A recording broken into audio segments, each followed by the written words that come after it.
Nathan threw the girls in water. Fat-eating vampires. Yeah, we got some vampires. Some nice Venezuelan chicken came up, I think. Maybe Peruvian. Peruvian chicken.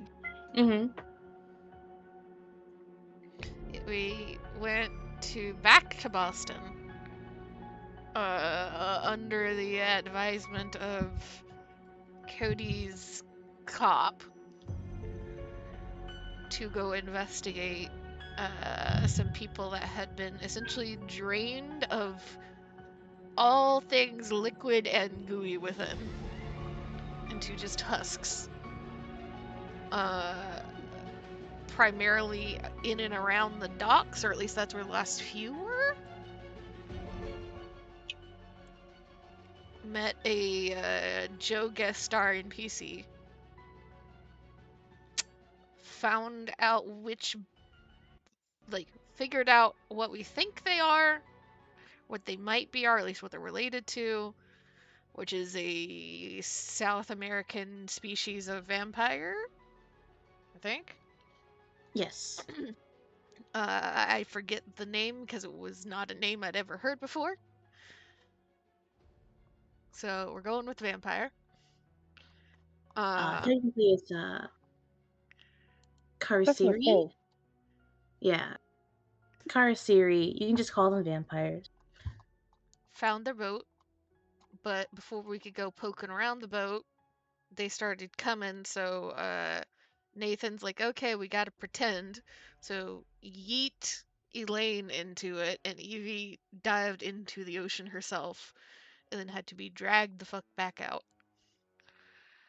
Managed to get away, but Elaine spotted one following. Nathan felt it following, sensed it following at first. And Elaine has continued to see them. And then we went to a friend of Evie's dad? Old general? Yeah, a friend of Evie's dad.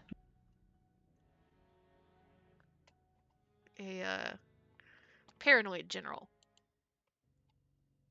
Commander, something. Military. Military. I think yeah. Yeah, military veteran.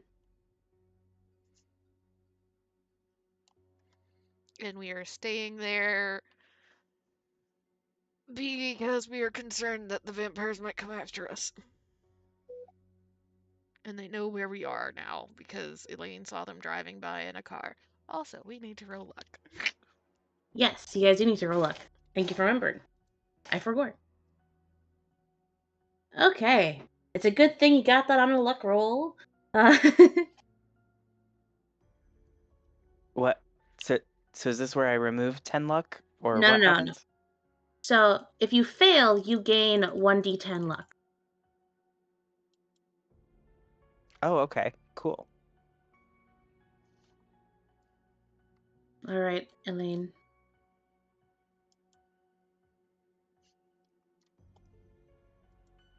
I'm going to open my sheet. It is very tiny.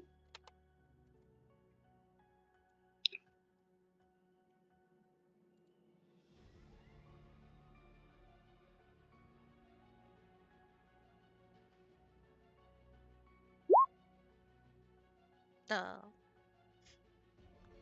So close. So close. Damn.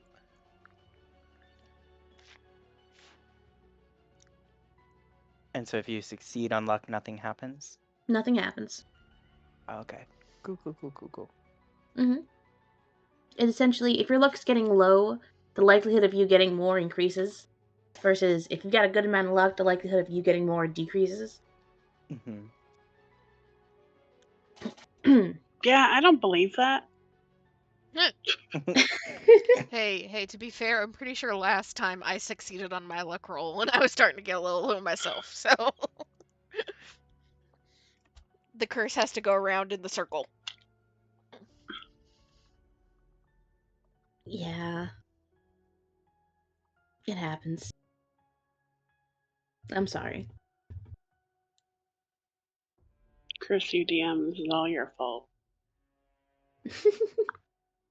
Hold on, I need to click this to see if this is... Haha, it does take it off. Okay.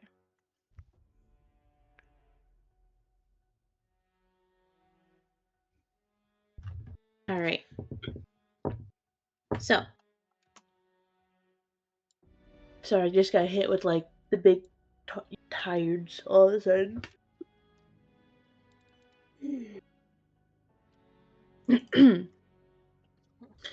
So, you all arrived at family friend of Evie's place. Elaine keeping an eye out for any followers, to which she did spy one. That same woman following and trailing after you guys drove by as you guys were walking up to the front door. You guys were greeted by a woman who very quickly ushered all of you inside and then closed the door. And sorry if you can hear Mr. Amy, he's playing Helldivers. At least I assume so. I walked by his desk and he was shooting a giant bug. Sounds like Helldivers. Mm-hmm. Yeah. Go get him, Mr. Amy.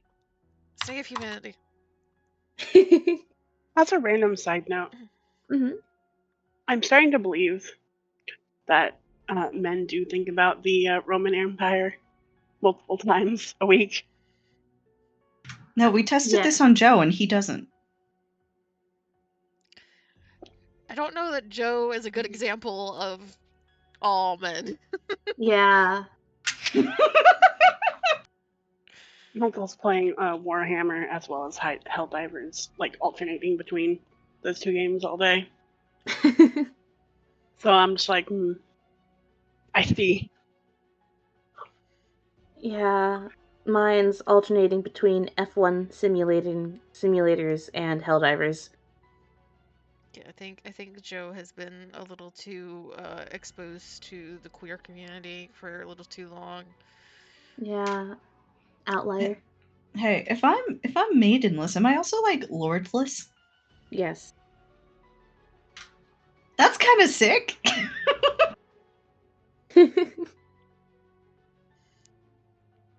But the more important one is that you are maidenless. Yeah. Like that just kind of just overshadows the lordlessness. Yeah. It do. But where is that? Ah, here. Boop. NPCs. This is Miss Laura Price. And she has ushered all of you inside and bolts the door. There are like 4 or 5 different locks on that bad boy, and she locks every single fucking one of them. Josie! Sorry, I know that character. Oh, I don't. I'm sorry. You're fine. I just thought she looked cool. That's Josie from Dragon Age Inquisition. Oh. Well, I'm sorry if I don't do her justice. Cause Continue. It's okay. Fuck, I forgot my train of thought. Shit. Welcome to my life. Shit.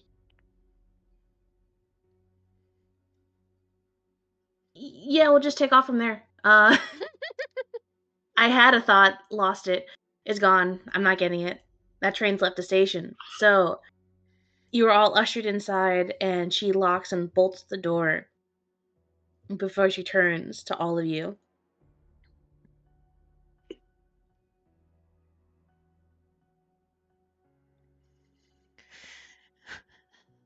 Just a raised eyebrow.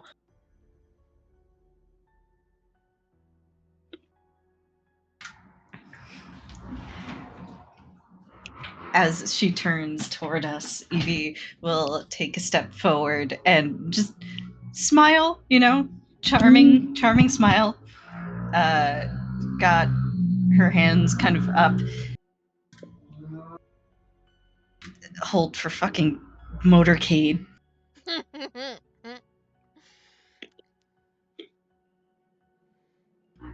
Jesus Christ, there's like 6 of them. All right, maybe I'm good now. All right, okay.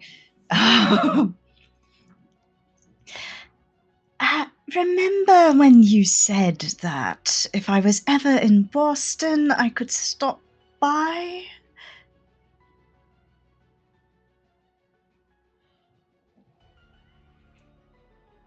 You see Laura look to Evie and just kind of just raise up a hand to just tuck the hair behind her ear again as she shifts her weight to one side. Still looking a little unimpressed with a raised eyebrow.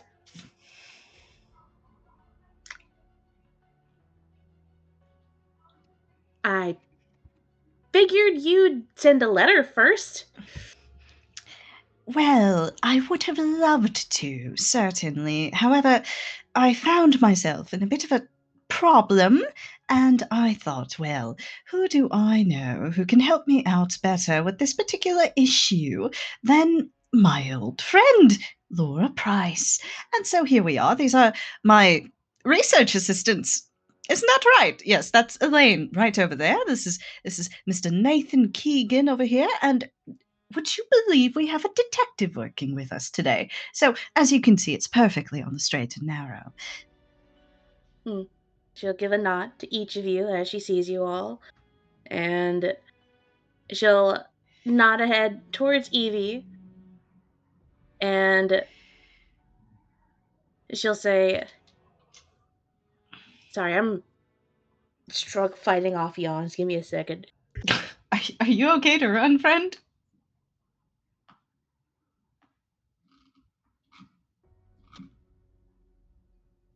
There's a big yawn.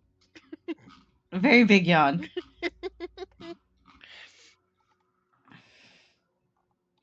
Jesus fucking Christ, that was a big yawn. I'm crying now. I think my jaw just unhinged. Told you should have taken a nap. Fuck off. Maybe I should have, but I didn't. So Too late. it's too late for that. A ship sailed a long ass time ago.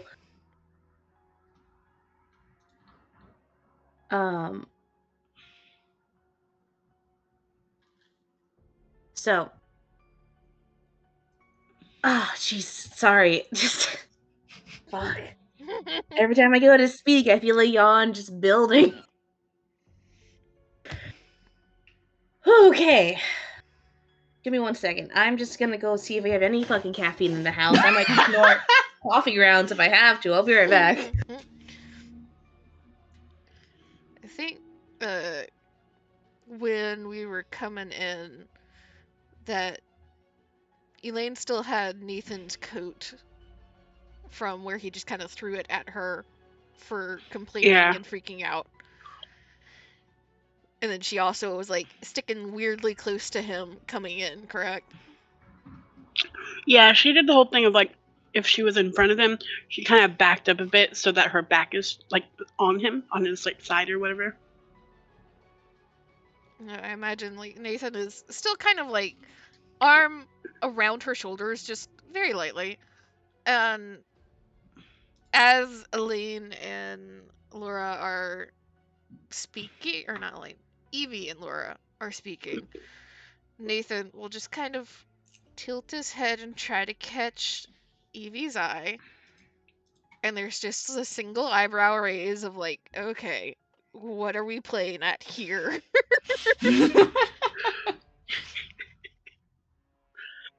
Are we telling her? That's what Evie he's didn't trying really. to discern. Yeah, like. It doesn't sound like it. Yeah. Evie will probably tell her, but she needs to get their foot in the door. Like. Well, we're already in the doors. Yeah, the door is closed behind us. The door is closed behind us, but you can't just drop there are vampires. You have to work up to it. Okay, I'm back. Could start with we were being followed. Mm-hmm. That is a good idea. I think I shall take that idea. Okay. Hello. I Hello. found my husband's stash of Jolly Ranchers. Are those caffeinated? No, but it's sugar. Will you just stuff your face full of Jolly Ranchers? Maybe. I just got the one. Well, to be fair, it is a little hard to yawn when you have a face full of Jolly Ranchers. Mm-hmm. Yep, that's fair. That's fair. Mm-hmm. Well, I got a couple of Jolly Ranchers on my desk. I've got the one. So.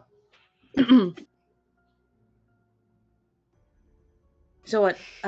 Nathan and Elaine are trying to have this conversation of like the fuck we doing or? They Not- kind of side eye Evie. Mm-hmm. Yeah, it's not a conversation. It's a like wait until Evie looks in their direction and like Yeah. just like the Yeah. like the silent expression of like hopefully she reads it of like what are we doing? Yeah. Mhm. Evie Okay, will gesture back as this is happening. This quick aside, a very like, let me cook. Let me cook. 1 or 2 minutes. Let her cook. Okay. At this gesture, you see that she follows your eyes and just looks to the others for a second and just, polite as you guys are introduced. Polite little nod as she turns and she poses a question to all of you. So, how do you guys know Remora? Evelyn, please. It's Evelyn. In professional settings. You, this ain't professional. Evie is now doing the same thing that she was doing with Nathan and Ellie, but she's looking at Laura like, please. But we are with my professional acquaintances, so you see, it is a bit professional, even if we are being followed at present. What? Oh, did I not mention that? Yes, we are being followed. That's why we're here.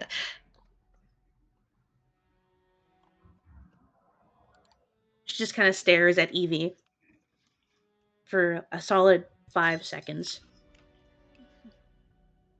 before she turns and triple checks that the doors are locked, make sure the blinds are closed, and now she's walking around. She kind of just calls out, it's like, okay, professional, but this is my living room, so I'm in charge here. Do you know who's following you? How many there are? Are they here? Do they know that you're here? Evie will turn toward the others, who got a better look.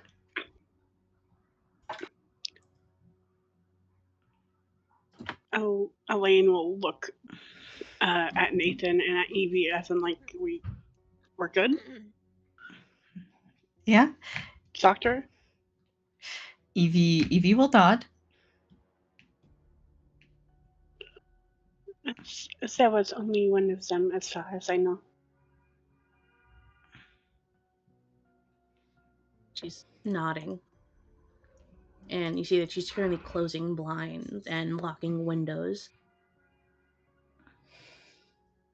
Do you have any idea the kind of firepower that they've got? Let's just say perhaps something that my father would have been interested in. Yeah, there's Sorry. a snort from Nathan at firepower. He would have found it quite fascinating, I'm sure. As a matter of fact, it's a little strange that we never happened upon one of these on our travels, but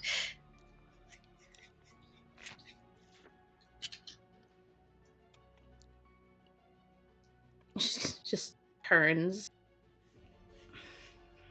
and just says, wait, I thought you were talking about people. Remy, what do you mean? Evie, This is my smile. living room. You interrupted my tea time, so it's my rules. Evie does relent and just sort of lets the tension out and sighs. Well, one may say that they were once human per certain belief systems. We're not entirely certain as to the provenance of these creatures, but, smile.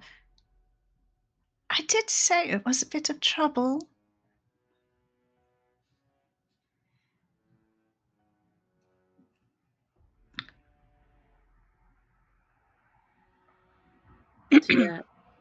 She just turns and she gives everyone a once over, just trying to discern of like, are you guys fucking with me? Looking for any hint of this is just a joke, just a prank, bro. Nathan just like tilts his head slightly, is watching her, and then he'll look towards Evie. You didn't tell me that it was a family business, Remy. Evie rapidly getting a little redder.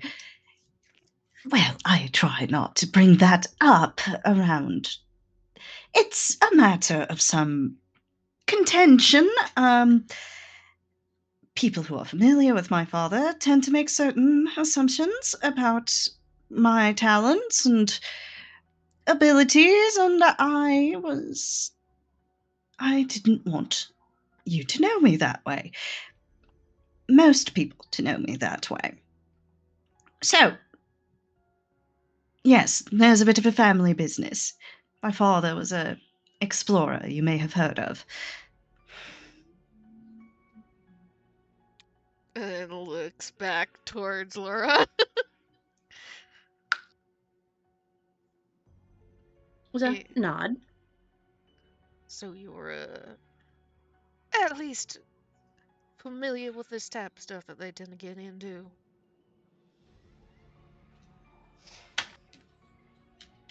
She kind of just sighs. Usually it's mechanical issues I can solve.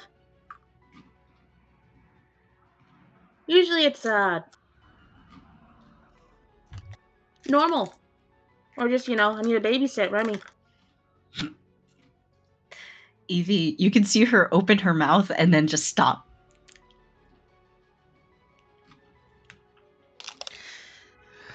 And Nathan just lets out a slow sigh and will give like Elaine's shoulder a little pat as he finally like moves over to a wall and like sets the bags down.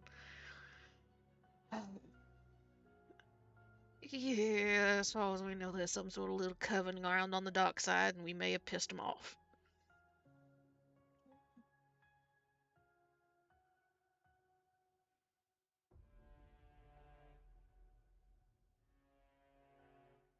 See, last time I saw her was outside. She drove by in the car as we were getting out. Mm. So what exactly are these? Promise you won't be upset. No. Well, that's reasonable. Promise I you were won't to- kick us out on the street. Yes, what Mr. Keegan said. She kind of just snorts. It's like, holds up a hand. I promise I won't. Vampires. A subspecies of Star, as we can tell. Interested particularly in adipose tissue.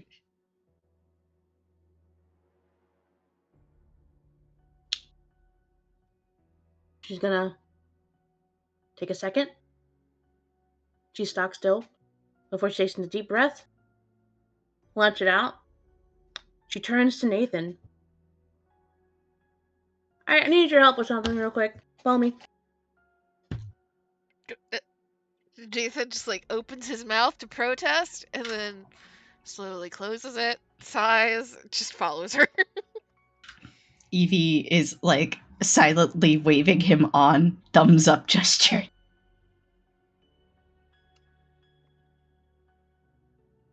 And she is going to lead Nathan into the house, out of the living room, through the kitchen to a hallway where there's a couple of doors. She's going to crack open one of them. Looks like it's a study of some sort, but it looks like it's kind of been converted to a little mini garage.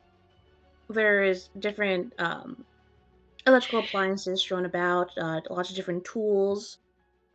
Looks like there's a project on the desk. Looks like an old radio of some sort that she's working on. And as you see, it looks like everything is very meticulously organized and labeled. Like even the dirty shop rags are very neatly in a pile. If not folded, because that's just ridiculous, but they're still in a pile. There's a designated spot for them. And she leads you, Nathan, to a wall where there's a bunch of storage. And she opens up the closet door, and inside of it, there looks to be a bunch of different boxes. But what she drags out is a large trunk, the wooden kind that you'd have at like the end of a bed. And she grabs one handle and she just heaves it out. And she gestures towards you to pick up the other side. And she kind of taps it very lovingly. It's a well worn box, but it's still well taken care of. And as she taps it, she kind of has this little small smile, a little rueful. It's like, at least at least I got a reason to take out the toy box. And Nathan just like as soon as she gestures to pick it up, he helps pick it up. And as soon as he hears toy box, there's like a brow that goes up, looks at it, looks at her, doesn't comment.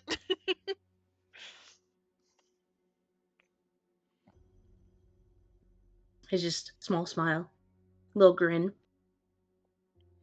And she wants to bring the box back to the living room where everyone is. And she'll direct Nathan to plopping it right next to the table. It's pretty hefty.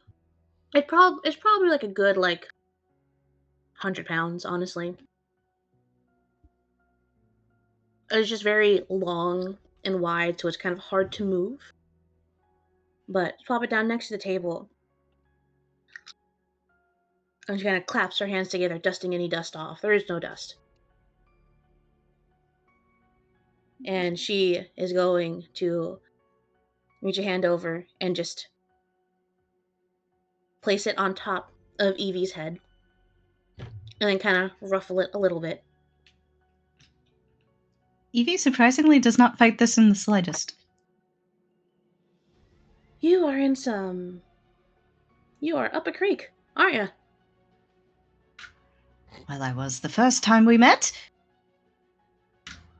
Only continuing the trend.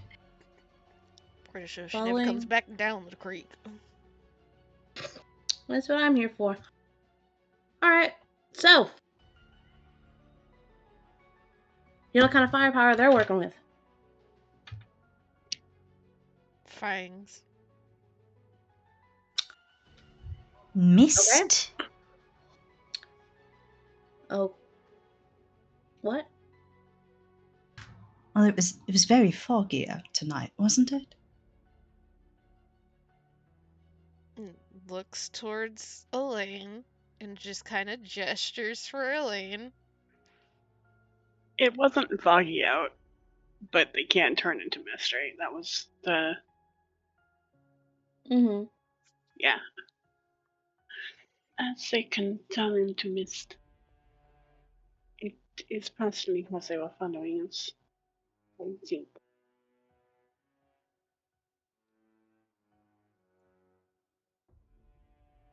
Huh. We can work with it. Alright. What do you guys have on you?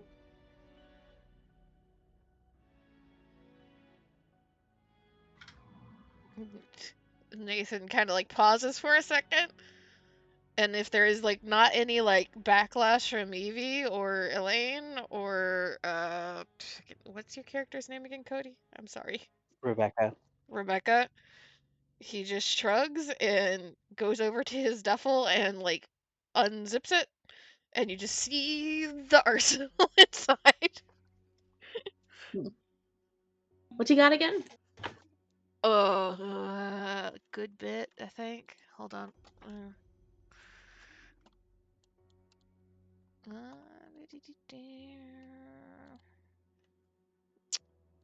He has a shillelagh, a shotgun, a knife too. Yeah, just a knife because I think he left the other knife back at his house. A wood axe, a first aid kit, outdoor shit. The list goes on. Okay. She sees it and she just nods of like, okay, respect. She'll look to the others. Evie will produce her scalpel. Elaine will pull out the little shitty pistol she has that is probably waterlogged. Ooh. I imagine Rebecca would just like move her like jacket to the side, revealing her revolver.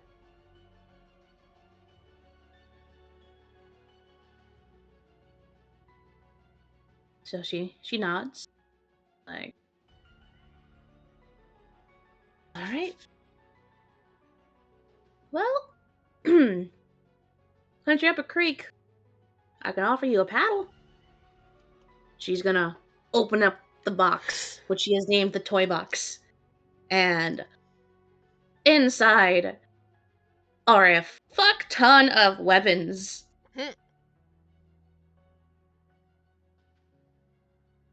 You see pistols, you see rifles, you see a lot of grenades.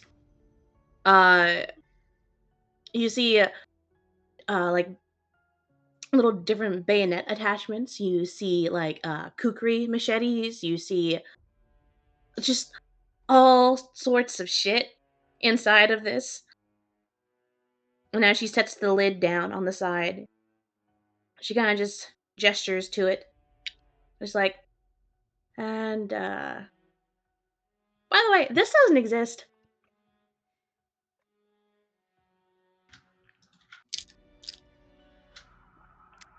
She's gesturing to all of the stuff, Yeah. right? All the stuff, like just like, by the way, none of this exists.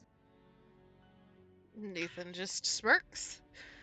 Well, I don't know what you're talking about. I don't see nothing. And he walks over towards the chest to like start digging through. Mm-hmm. Laura, that was an awful lot of dramatics for simply an empty crate. Just a little grin.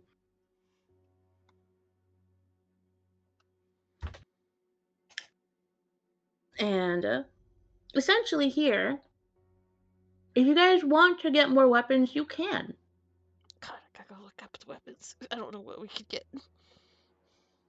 Anything in the book that can fit in this trunk is essentially up for grabs. If you think that I have opened the book, you are mistaken.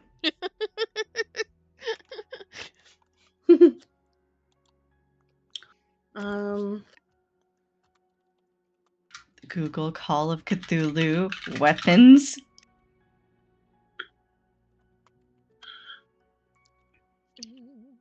because it'd be very easy to spot on the weapons and on some of the boxes of ammo and shit inside of it, but this is all shit left over from the war that she just took.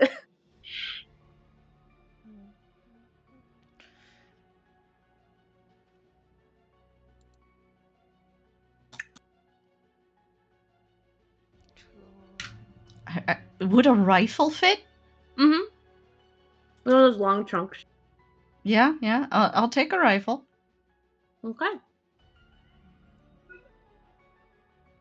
And I'm not keeping track of ammunition. A But obviously, you guys will just pick up a box from the box as well.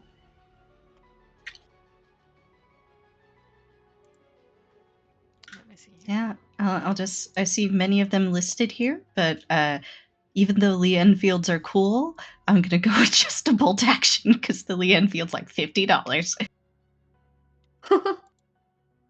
I mean, I said if it can fit in the box, you can have it. You're not spending anything. Take it. All right, I'll take the Lee Enfield. Part of me wants brass knuckles, but I will be rolling the same as my shillelagh, and I like my shillelagh. You just have them.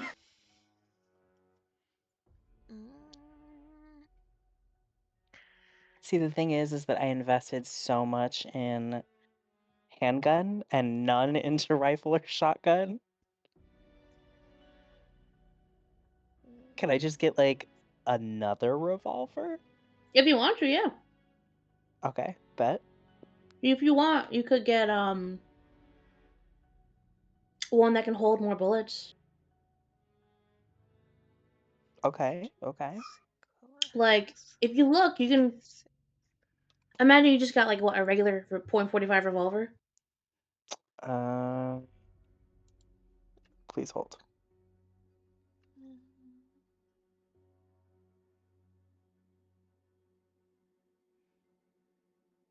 Uh, 7.65 millimeter. Oh, you got a .32. Okay. Yeah. Yeah, so the .32 that does a D8 of damage. But if you want to upgrade to like 45, that's a D10 plus 2, and it does the same Okay. amount of ammo. Or if you want, you could do like the PO8 Luger, which has 8 bullets in the magazine and does a D10. Okay.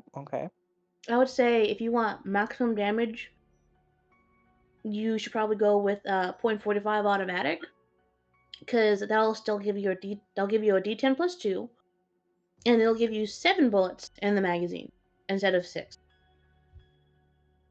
Bet. I'll do that then. Mm-hmm. Because you know how handguns work, right? In this? No. So, you can either shoot once on your action, or you can do a triple shot, where you shoot 3 times and use 3 of your bullets.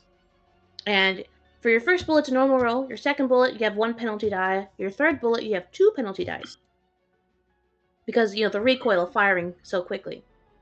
Mm-hmm. And you will need to spend an action to reload once your gun is out of bullets. Okay. Mm-hmm.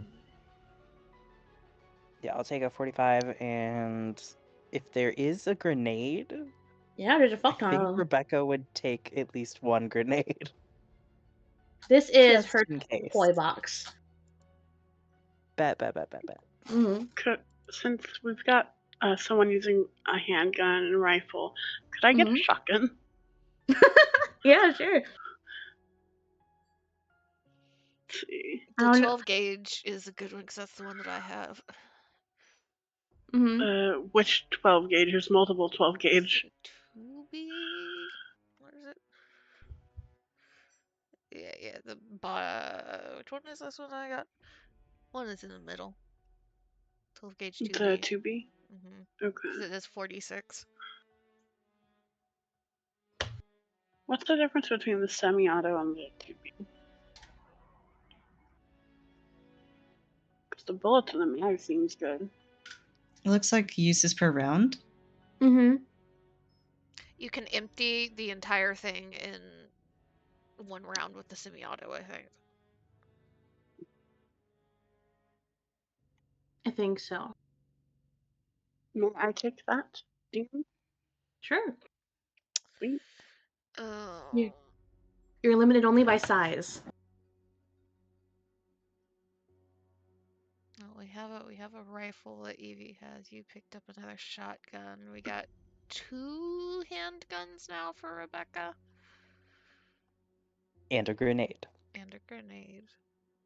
Oh, by the way, if you have the 2 handguns, Cody, what I think would be cool and very Rebecca coded and Rebecca flavored would be once you spend one, you can just swap to the other.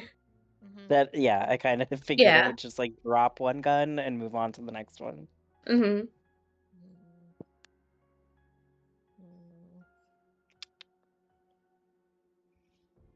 I'm gonna get a large knife. I'm gonna get a machete.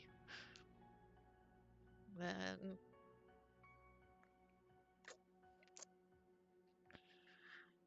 you know what? Fuck it. We're just gonna lean into like Nathan being the brick wall in front of the party when he has to be. Get a machete, and we're gonna get some brass knuckles. Hell yeah. And do I think Nathan would ever use this? No. But if he did, it would amuse me. So I'm gonna get a garrote too. Ooh. I contemplated getting that. I don't know what the blackjack thing is though. What are you looking at? The sap thing? Blackjack They're usually life to like knock preserver. people out. Oh, a life preserver. Oh. Yeah, no, I got no idea. Don't know what that means. Blackjack. Huh. I don't know either. Let me look it up. What is It's it? kind of like a little club. Ah. Oh, so it is the sap thing, I guess. It honestly kind of reminds me of a leather wrapped baton that you might see cop carrying. Yeah, they had those in Thief, Deadly Shadows. What a video game. Because I technically do have some handgun training, but not enough to warrant a handgun.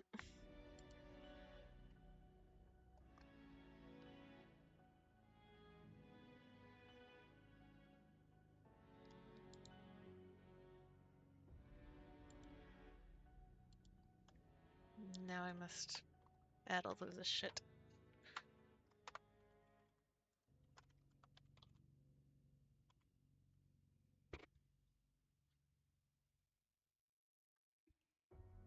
Okay. Well, you guys can go ahead, pick whatever you want. Again, you're limited only by the size of the trunk. I'm going to be right back. But yeah, feel free to add whatever you would like to your inventory.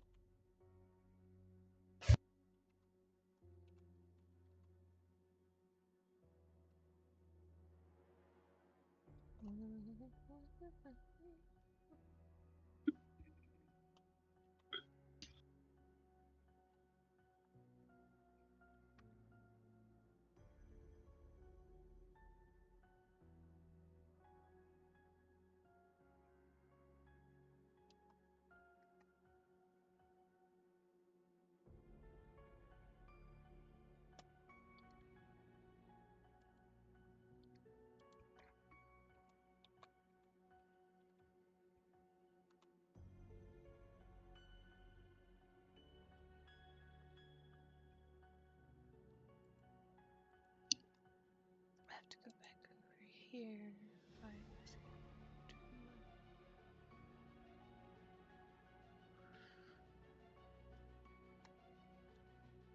Yeah, we could look at the illegal stuff. Well, that's why we go to get a grenade. Oh, that's a good point.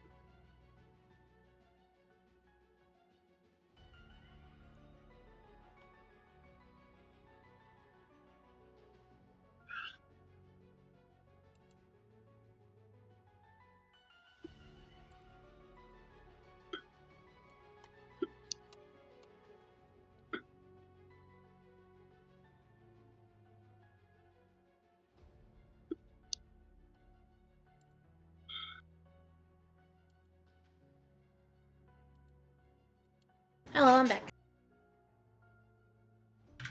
Hello. Alright. You need any more time pilfering through the toy box? No, I'm just working on adding shit right now. Should we each get a hand grenade? Just saying. I was saying there is a max of 10 in the box. That's still enough for everybody to have one.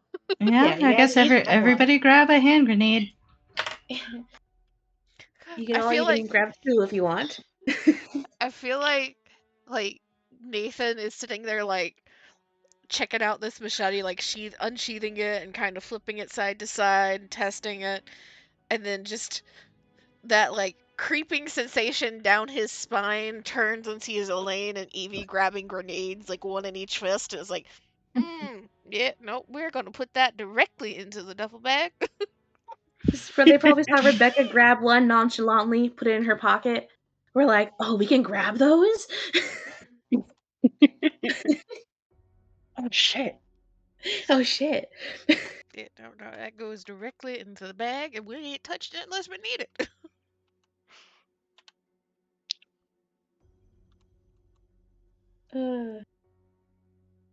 Doesn't say what the hand grenades do, so. They A explode. lot. Yeah, I Those think. blubber suckers, that's what they do. Let me look into my book, or I can just. Guys, we could get a mortar. I think that's too big for the trunk.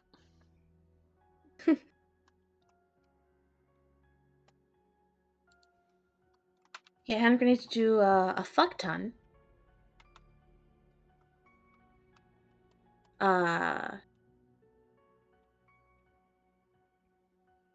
malfunction on the 99, apparently.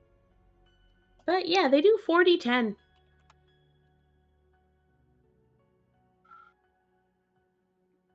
So 4d10 to those within 3 yards, 2d10 within 6 yards, 1d10 within 9 yards. So who here has high dex? It's actually strength is your range. It's your strength divided by Oh. 5. Yeah, strength divided by 5 is how many yards you can throw it.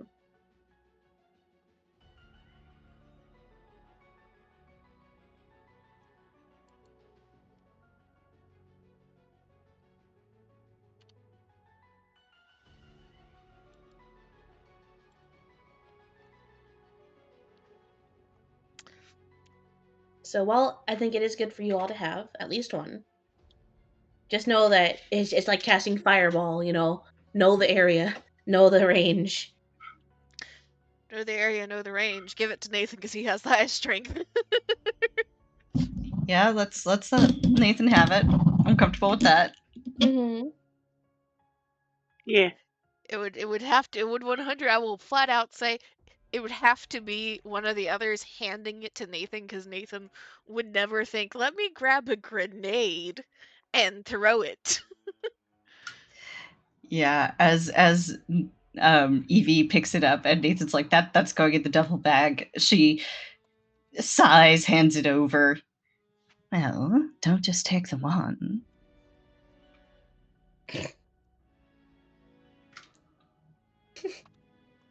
Said it's 4d10, 2d10, 1d10. Yep.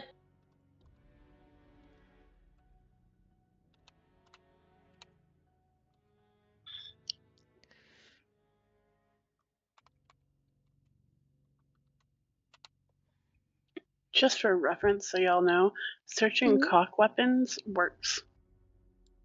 It'll take you straight to the Call of Cthulhu weapons and ammunition page. Iris. Cursed.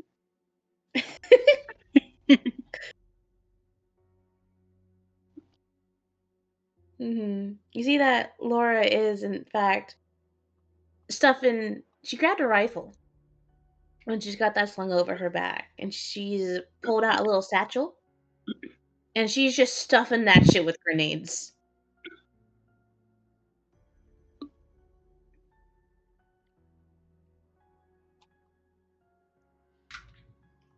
So work's been boring of late, then, I take it. And she just closes the book. Not the book. The fuck? The bag. Sorry, I was closing my book. So I have one more mechanics question here before we get back to this. So looking at the rifles, there's the Martini Henry rifle. Uses per round is 1/3. It looks like it's 1/3. I don't know what that means.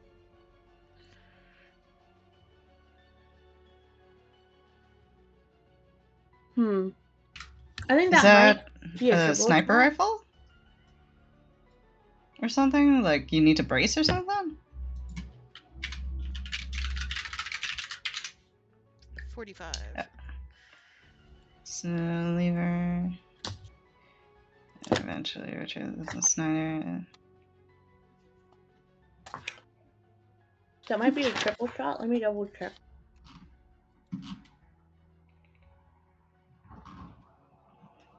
Damn. Gun people are wild. It can fire 12 rounds a minute, so that's cool. Mm-hmm.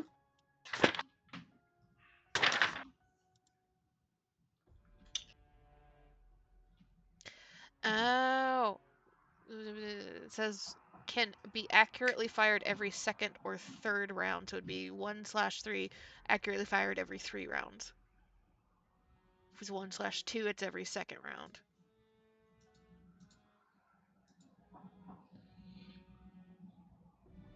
Think. Okay. I'll be fired once every 3 rounds. Things like fire, reload, acquire target, fire. Okay. About to say, because like I like that damage layout a lot, but what the fuck does this uses per round mean? I understand. Continue. Okay. So it's essentially fire once every 3 rounds, is that right? Yes. Okay. For a potential of a good shitload of damage. But Mm-hmm. it takes 3 rounds to reload and reacquire a target and everything. Yeah. It's a drawback.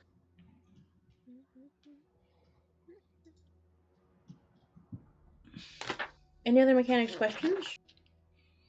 I'm good. Yeah, I'm good. Okay, cool. Hold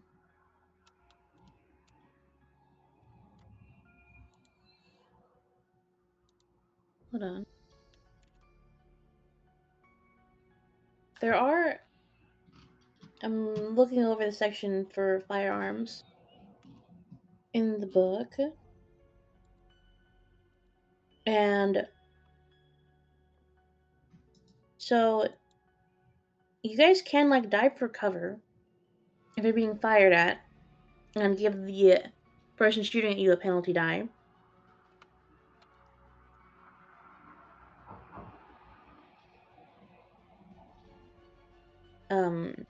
So it is like concealment. You get cover. So point blank gives a bonus die. So does aiming. So if you want to take a turn to aim, and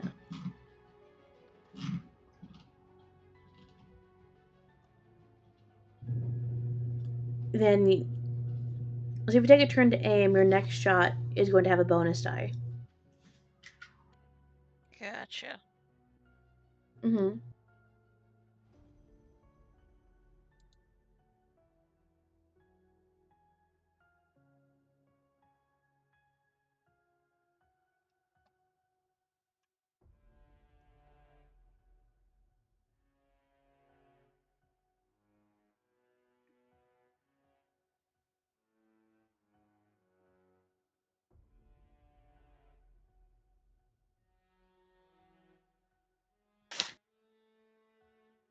Fucking what?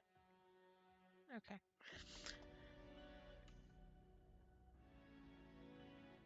Okay. That's like the most major thing, though.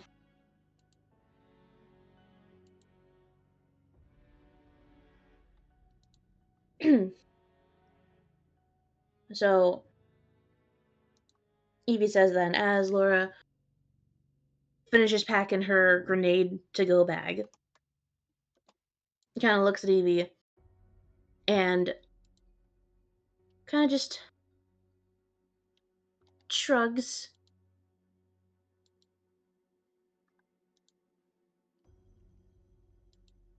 And then she kind of just fiddles with a spare bullet before putting it into a spare ammo pouch.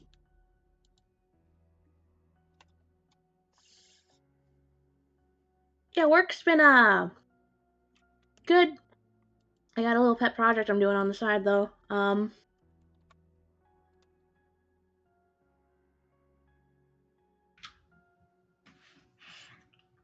Evie tilts her head.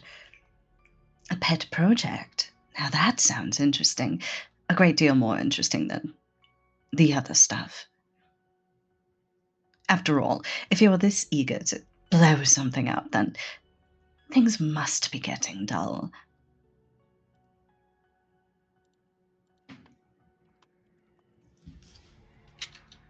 Just a radio.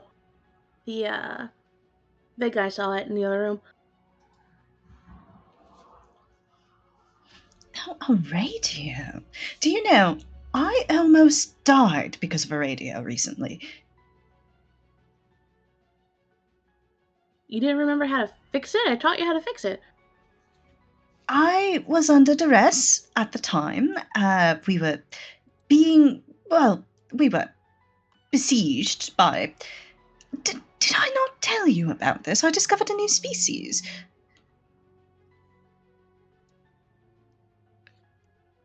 Just blinks. They're fascinating creatures, part humanoid, but also part amphibious. And they seem to have venomous tendrils, not unlike a platypod.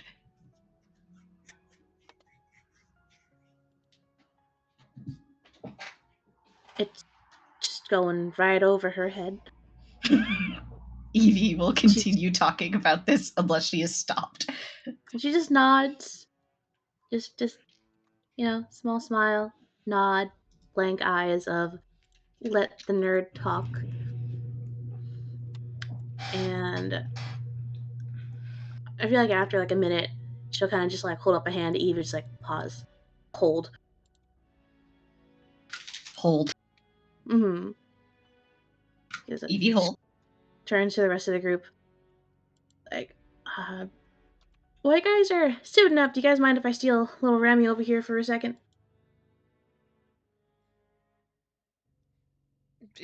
Nathan is imagine trying to help, like, not get Elaine to shoot the fucking shotgun, but helping her figure out how to hold it correctly. Shotguns are fucking huge, Elaine. Are you sure?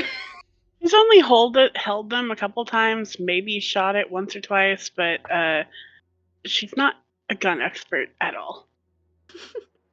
And just Nathan kind of looks up from what he's doing, glances at Evie, and I'm assuming Evie looks fine. Yep, Evie's fine, if a little bit sheepish. Yeah, whatever you need with a dog. You are not going far. Shakes her head. It's like, no, just going to the other room, just gonna show her the radio I'm working on. Nod. Goes back to trying to hold shotgun. Elaine, please roll me a look.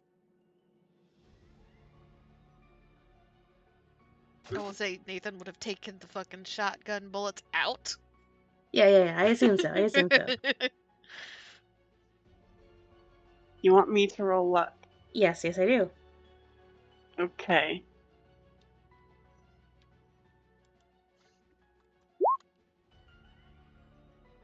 Okay, so while Nathan is showing you how to properly hold it and actually use your weight to brace yourself for the impact and the recoil, it almost slips out of your hands, just barely. But thankfully, you got nails, and you're just able to just claw onto it and just hold it in your hands after you claw your hands back into the proper position. There are little scratch marks in the wood, but you know what? That's fine. This is yours now, anyway. I have marked it as mine. Your nails, miraculously, did not get chipped. This is why you get them done professionally.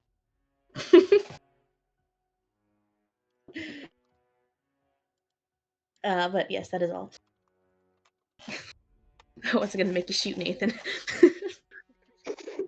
Man, if you had done a luck roll to shoot Nathan in this mess, I would have been so fast. We're like, okay, we're done with this campaign. Pull a pin.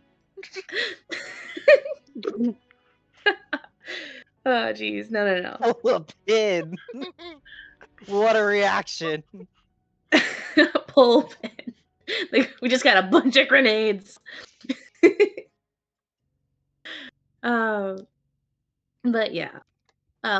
Laura will leave you all to gear up because there's fucking vampires. Vampires, well, first of all, vampires are real.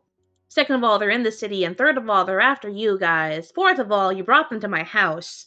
So, it's like, fuck it. I was saving all of this, but fuck it. Best time to use it, I guess. Fucking vampires. But she's going to ruffle Evie's hair again as she leads her and opens the door with a "Come on, Sort." Evie follows along.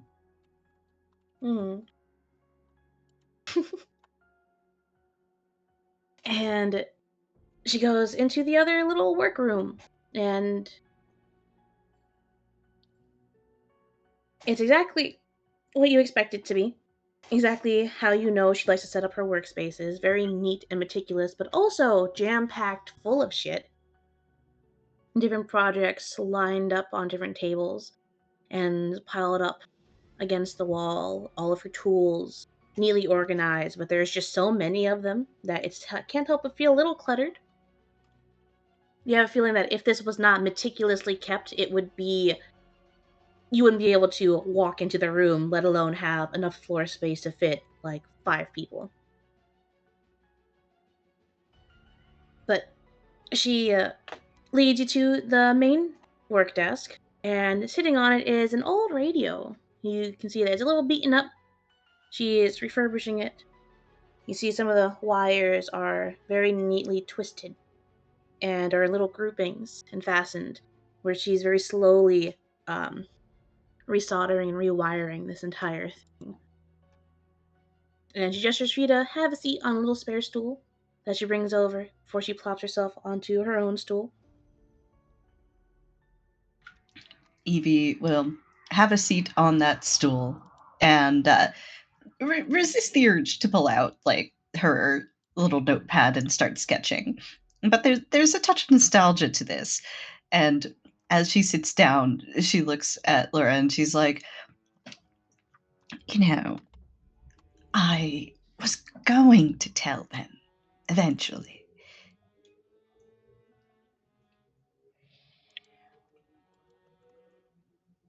Kind of just picks up a screwdriver and starts slowly opening up one of the side panels. And she nods. Don't know why you're hiding that.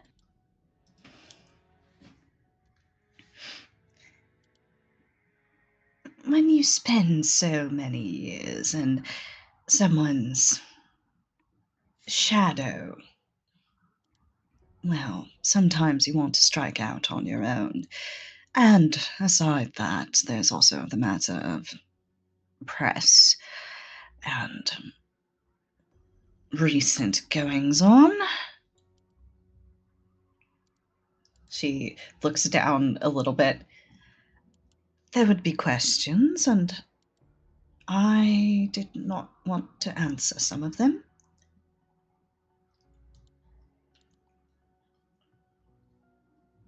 She nods. But Ram, you know that they're... Well, if you're up shit's creek with them, you should, probably Tell him. She sighs and perches her head on her hand and looks over at the radio. I know. I think subconsciously a part of coming here was taking the first step toward doing so.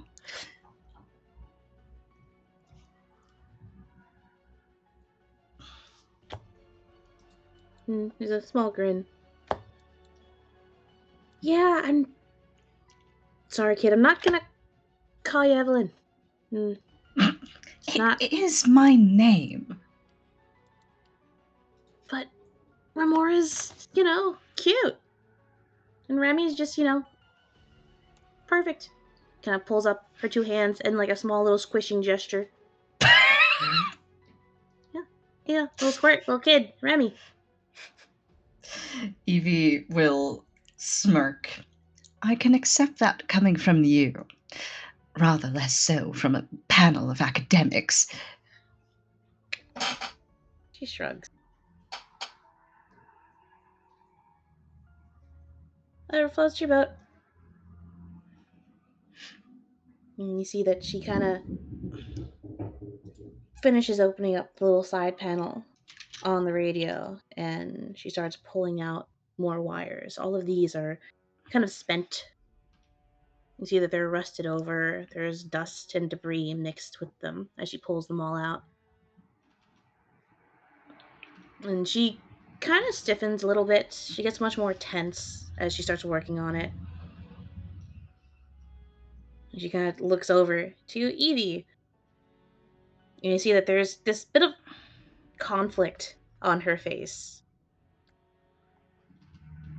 See the stress lines showing between her brows on her forehead as she kind of scrunches them a little bit.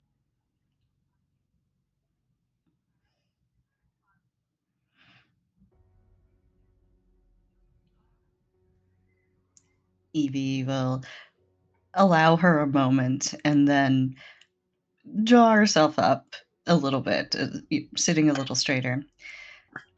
Laura, you didn't bring me here to, well, give me advice on whether or not I should actually tell them my real name. You have something to tell me. She nods.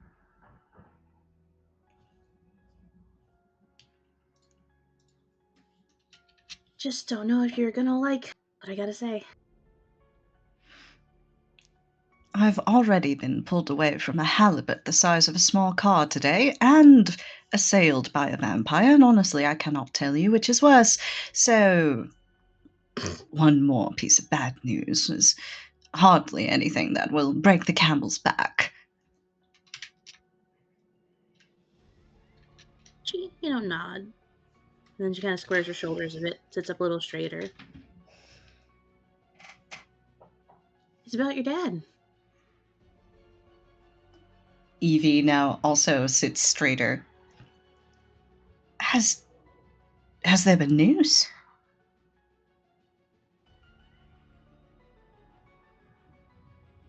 Maybe. I'm not sure. There's...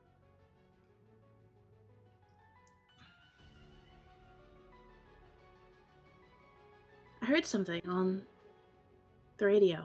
What did you hear? When did you hear it? A couple of weeks ago. What did he say? Was it him? Are you certain? I'm not. But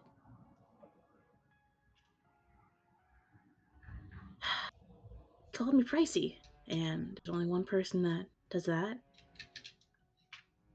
He asked about Remy. Can barely make out what he was saying. It was staticky. There was a lot of interference on the radio. Oh, There was... Yeah. Go on. No, good. Evie just pinches her nose. Well, he was calling from the bloody Arctic. I would imagine there was some interference, but It was really him. I don't want to get your hopes up. Could just be a coincidence. I could just be getting interference from a bunch of different stations, a bunch of different people on the same wavelength. And then the radio kind of broke. It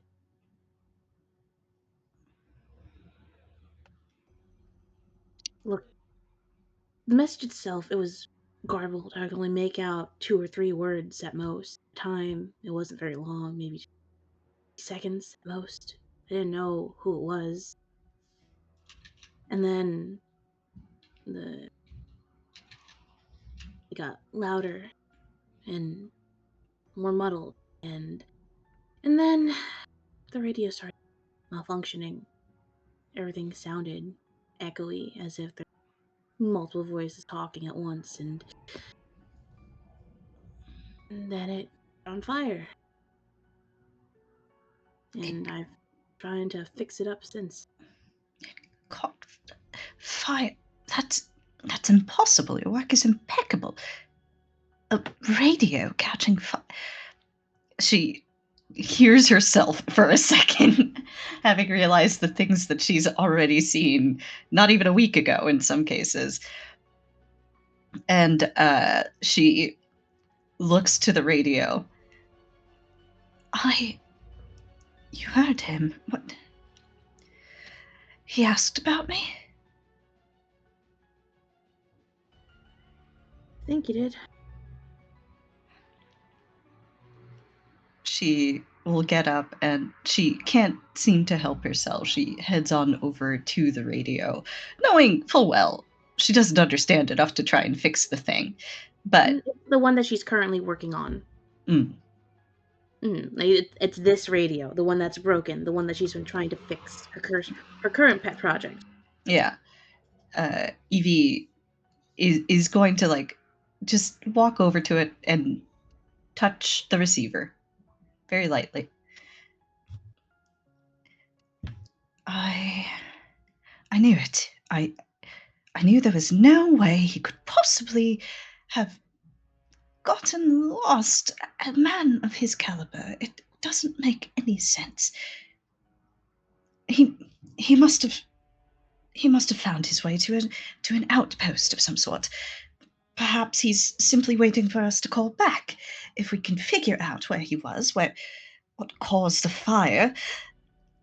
And she's going to start rambling about a bunch of theories, and none of them really make all that much sense, but she just keeps going as she starts pacing around the room. I think as Evie gets more and more worked up, Laura is just going to just slowly walk over to Evie and then just one hand on the shoulder to stop.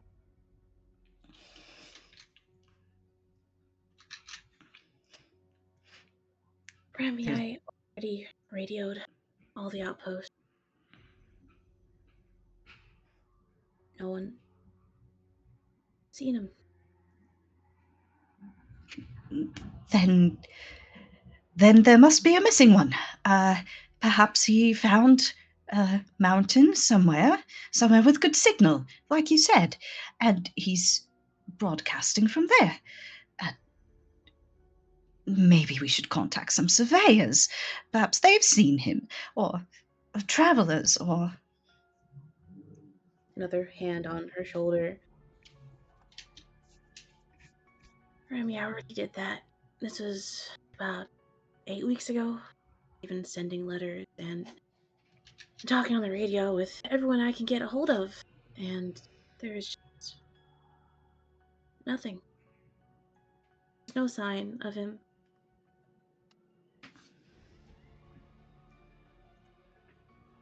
Evie stands there, and she's quiet for a little bit, but her shoulders start to shake, and she bites her lip as she thinks about 1,000 things all at once, and it's so hard to try and filter them out. It's like she's got a river, and she has to turn that river into 3 precise drops. it's hard to direct the sort of feelings that she's caught up in. And see, like, Laura just pulls her in for a hug. Just pats her hair. Evie will accept hug, lean into hug, and then just very quietly, "Can I have a moment here alone, please, before I go back out?" Just like little tight squeeze of the hug before she lets Evie go and just gives her a nod. Thank you, Pricey. Right. You know, I didn't know if I should have told you this or not, but considering the situation, if the worst happens, I wanted you to know. Always so practical, aren't you? She says, weak smile. I do appreciate that. A little soft ruffle on the head. A little pat before she starts making her way out. I'll get some snacks before we head out. Make sure there's fuel for the fight, I guess.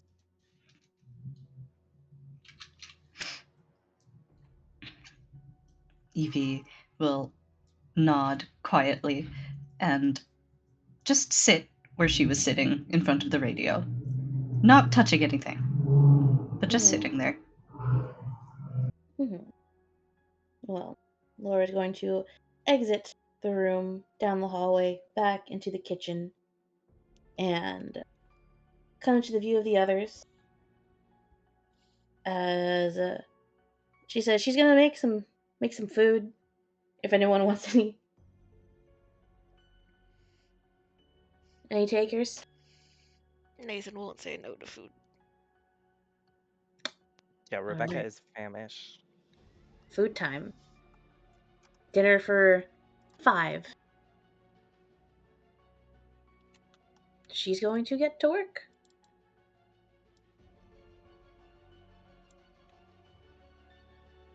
And I imagine even though this has not been the topic of conversation with Laura at all, like Nathan, like they did come here with the intention of like they're just gonna bunk down here for the night. Yep. So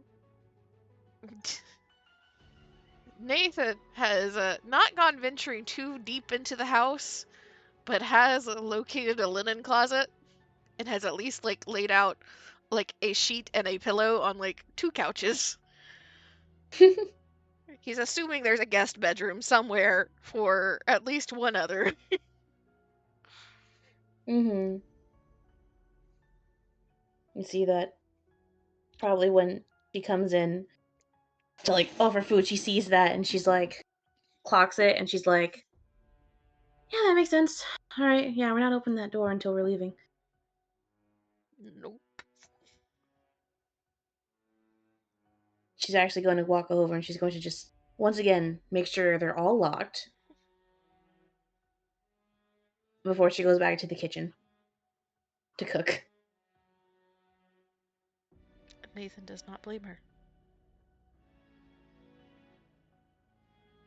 Imagine there's a little side conversation while this is happening though. Like Nathan just kind of leans over to Elaine. You ever heard that name before? Ever hear what thing? That name before. Ah, okay. You're referring to Evie, right? Mm-hmm. Yes, I has. I got accent. Fuck. Yes, I have. It is not something the doctor particularly likes.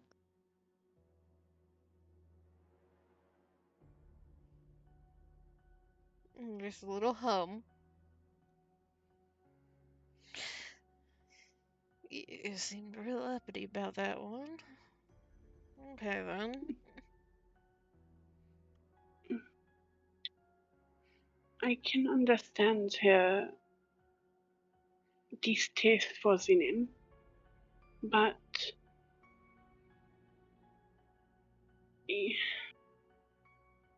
I can understand her distaste for the name. Being compared to your family is not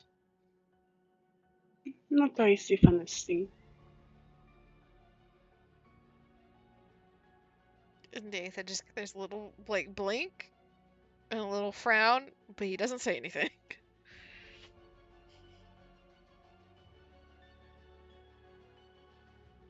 You ain't got some secret name that you're gonna blindside me with, too, though. Just smile, a small, like, she's still kind of shaken by the events of the night, but she gives a small smile and just shakes her head no. No, he's just my brother. He is very well known at his school. At where they went to Oxford, right? Is what we said. He was very well known at Oxford. It was not easy following after him after a few years.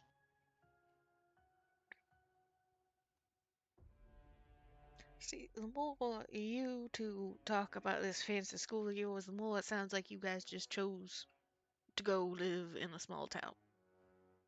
Because this is exactly the shit that happens in a small town. She tilts her head in question. What do you mean? Everybody knows who you're related to, who is in trouble and out of trouble, and thus everybody knows who is also in trouble and out of trouble based on who they know and who they're related to. I think this is a bit different.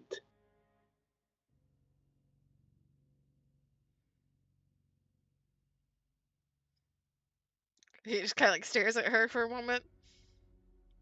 Yeah, try telling that to me or any of my younger siblings.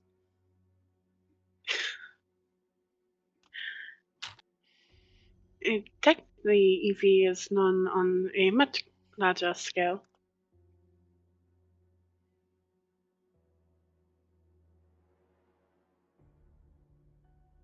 Good, so she decided to go work and live in a small town surrounded by other small towns.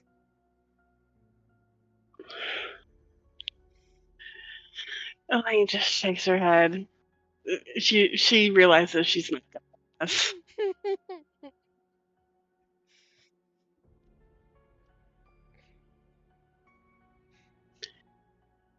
Is this Nathan trying to distract her? Because it's working.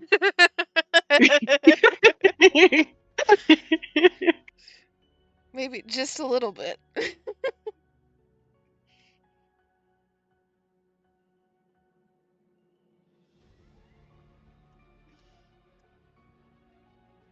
But he will shut up when Evie comes back into the room. Evie comes back out into the room and surveys her companions, and there's a strange look on her face, which Nathan and Elena probably been around long enough to know that she's been doing a big think. And not necessarily a good big think. This is the sort of face she would wear when she had to, emerge and explain something to people that she thought was very obvious.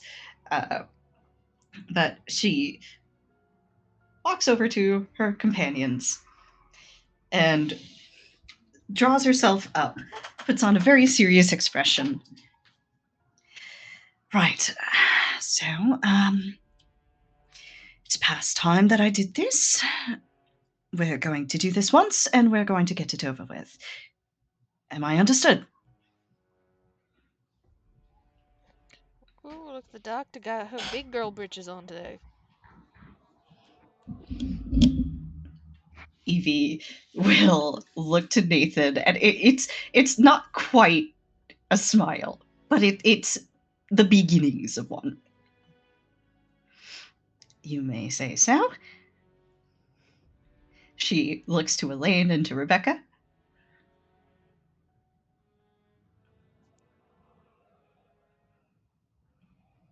We are here to listen to what you have to say.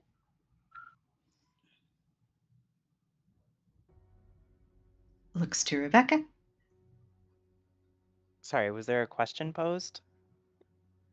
Evie's just sort of soliciting I understands / making sure everyone's paying attention to her before she begins. Oh, yeah, Rebecca's paying attention. Yeah. My name is Dr. Evelyn Sharp. Sharp, Chambers Sharp. But Sharp is the name that most people know me by. My father, whom you have likely all heard of, is, well, Dr. Dorian Sharp, noted explorer, mountain climber, cave diver, everything that there was to be known about the Earth while he sought to know it. Anthropologist, archaeologist, truly a man without compare. Yes, he was my father, and you probably saw my face plastered all over the papers as I was growing up because they came up with this little nickname for me, you see. Because my father, well, he liked to call himself a bit of a shark, and what goes along with a shark? A remora. So, all those little articles and photos that you saw, Dorian Sharp traipsing through the Andes with his daughter in a little poncho. Look at little Miss Remora Sharp. That was me. And as some of you may know, my father has been missing for the past 2 years. After a voyage to Antarctica went amiss.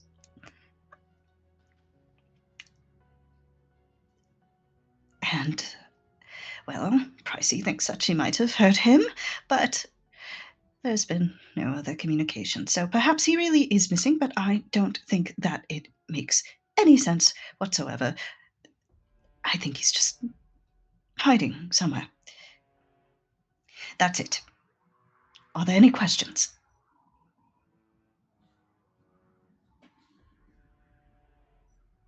I'm sorry, can you repeat that last bit? I got distracted.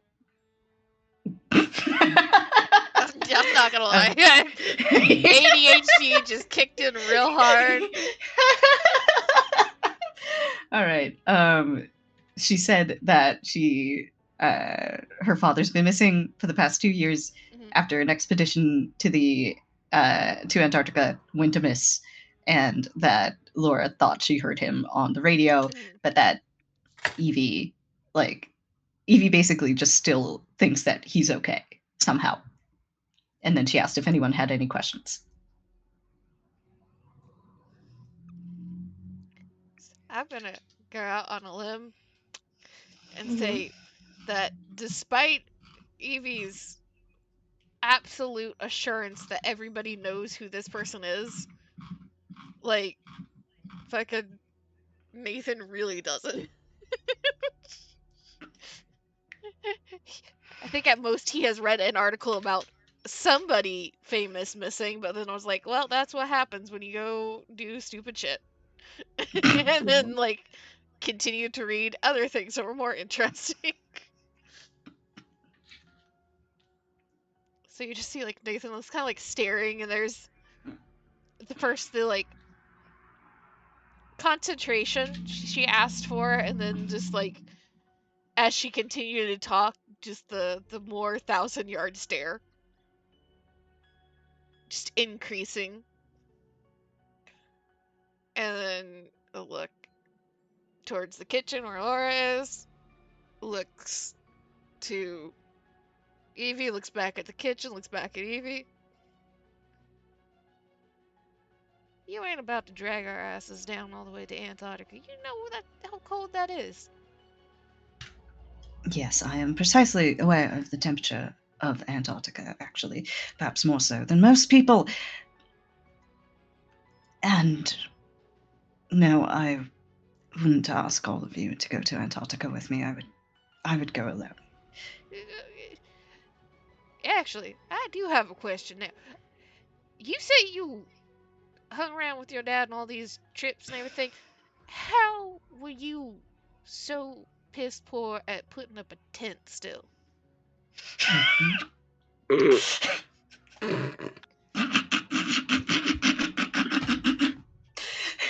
Her dad always did. Yeah, Evie will. She does actually smirk at that. Well, my father would put them up, or sometimes we had servants.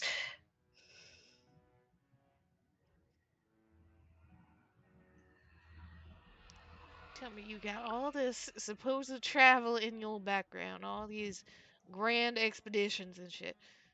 It, there's like mouth open, a thought processing, mouth closed, a frown.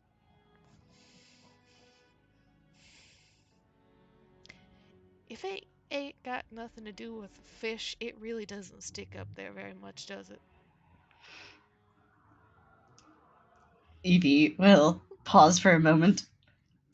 No, despite my father's best efforts, no, it does not. Although Pricey and her engineering lectures were always very interesting to me, I did rather pester her with questions.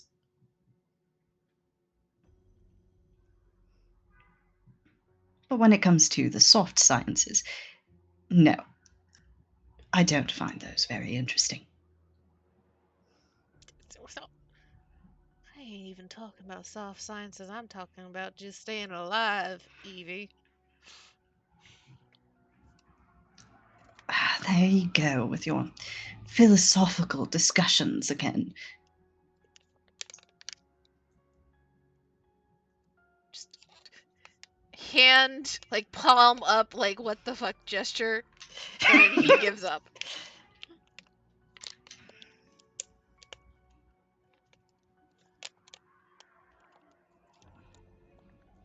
There's a small amount of relief on Evie's face as she looks to the others who Ellie, she kind of already knew and had sworn to secrecy on this matter.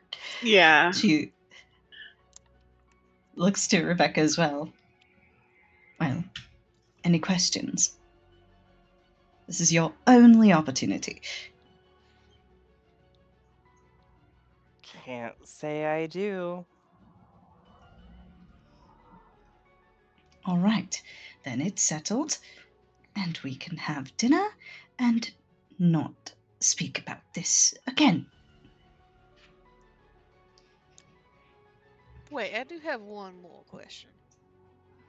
Evie looks up.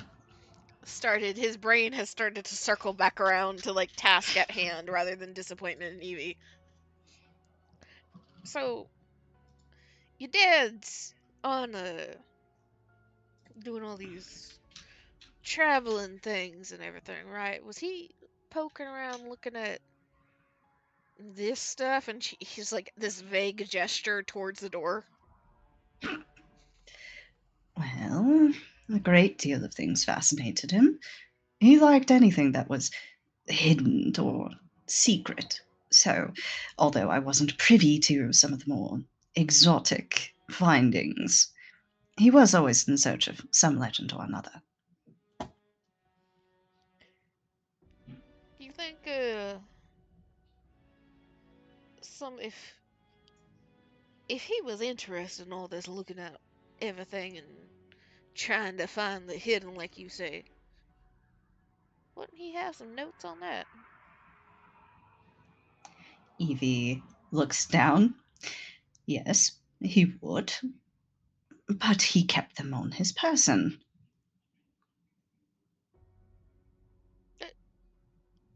Are you 100% sure about that? Because if he's been traveling as long as you say he does, I don't think he's going to be keeping that many books on him all the time. There's a moment consideration as she kind of forces herself to admit something. He didn't tell me where he kept the more intricate notes. So I assume that those must have been on his person because the mundane notes were all at the family property. You hear a cough behind you, Evie. Evie turns and sees, I'm assuming, Pricey coming back. Yep. Nods to her. I was just taking your advice. She nods. There's a smile, a very proud smile. It's like, look at you. You're doing great. But that smile gets a little strained as she puts food down. It looks like she has made a big ass pot of soup. It's chicken noodle. Comforting. And she's got a loaf of sliced bread that, she sliced herself. Because I don't think sliced bread is a thing yet.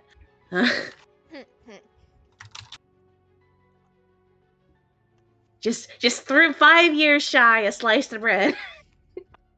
So, hand-sliced loaf of bread warmed up with the giant pot of soup and 5 bowls and spoons for everyone to have dinner.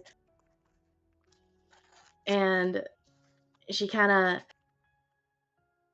of stretches a little bit, a little awkwardly.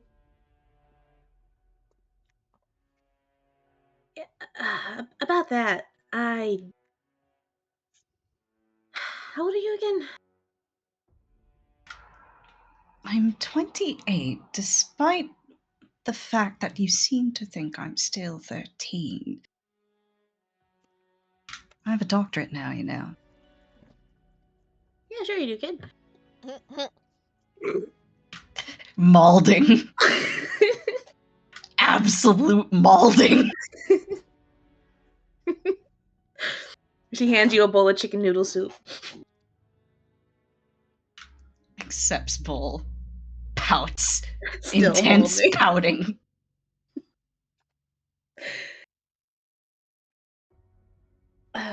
There's something about Sharp that I wasn't supposed to tell you till you were older. And I think now you're older. At least old enough.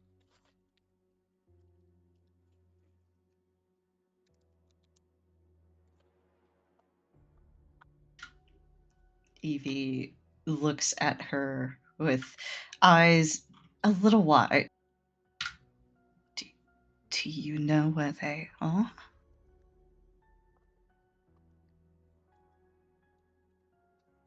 Are you talking about your dad day or his books day?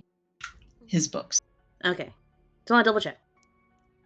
She tilts her head. I know one of them is, and I know the philosophy behind where they are.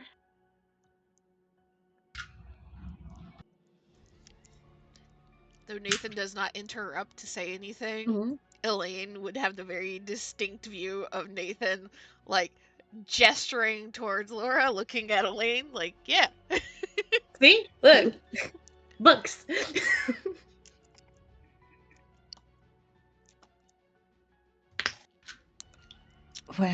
Where are they?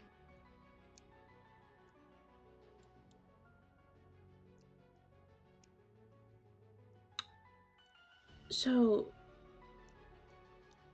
do you remember when we met?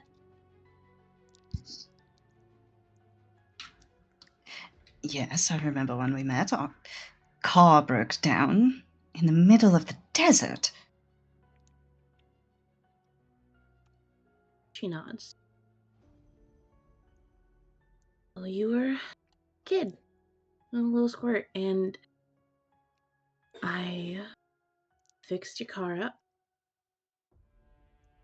But it wasn't a natural car breakdown. Something damaged the car. And we didn't want to scare you. But, we had those fun little hangouts while your dad was looking into stuff. He was looking into that. And he wrote about it. He had a little notebook on it. He left that notebook with me. So I have it. And he keeps those kind of notes with people that he was with. The trusted people he meets on his journey. So you can find his notes whenever you find someone who worked with him, someone he trusted enough to keep them safe. I was supposed to give it to you when you got older, if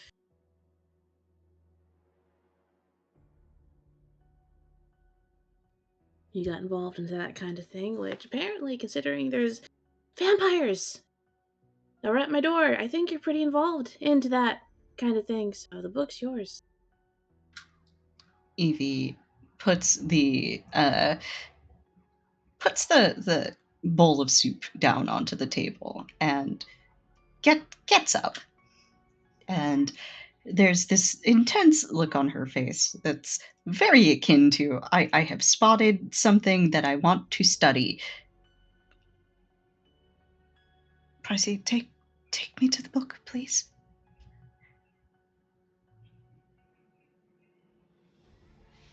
She opens up her jacket and pulls it out. Already have it with me, kid. Just gonna hand it over to Evie. Evie does her damnedest not to just outright snatch the thing. She knows that's impolite. She does accept it very hurriedly. Thank you. I appreciate that. I have some reading to do, it looks like. Could you... She gestures toward the food, and then it seems like she's having a little trouble figuring out what to say, and she just wraps her knuckles against the book again. I have to... Nope. Nathan will stand up and kind of push her shoulders so that she sits down. Food first. Reading after. There's a very quiet Evie looking very intently at the book.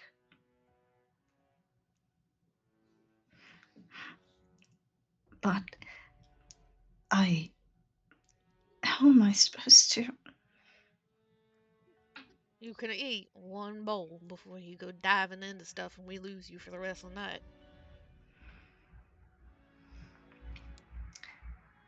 Evie bites her lip again and drums her knuckles across the surface of this book and takes a breath. All right, I'll have a bowl. I can have a bowl. The bowl is already in between her gaze and the book.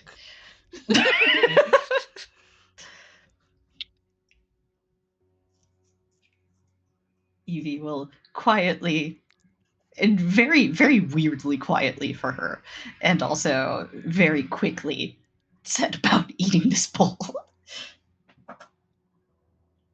See, Laura hands Evie a piece of bread.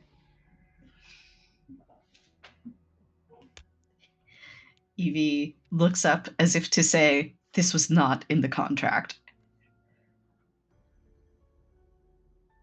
Pushes bread. Pout. Accept bread. Smile. Pat on the head.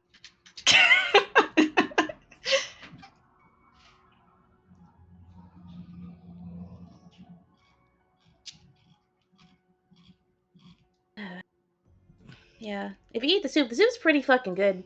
It's really filling. Yeah, Nathan will bully everybody into having a bowl of soup if they try to resist. He understands nutrition is important. Mm-hmm. A lot of vitamins. There's a lot of vegetables in the soup. That you Even can't eat. Rebecca off in her corner must eat a bowl of soup. Mm-hmm. Elaine will eat slowly. Mostly drink the broth, maybe, rather than eat the solids.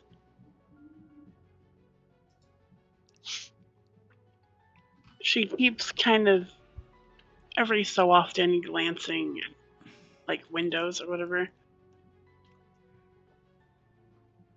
Elaine also gets handed a piece of bread. Elaine smiles and takes it, dips it in broth, nibbles.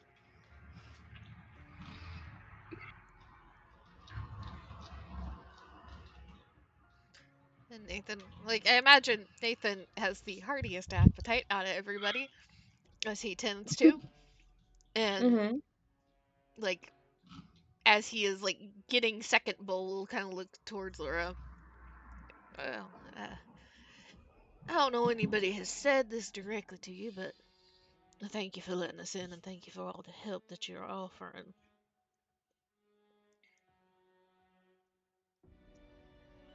She gives smile, nod.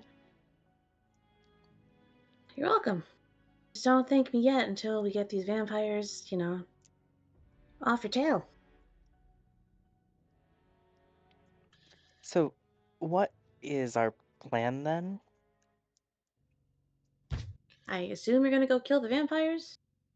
Well, we gotta figure out a little bit more about this specific type of vampire, now that we have some idea what it might be.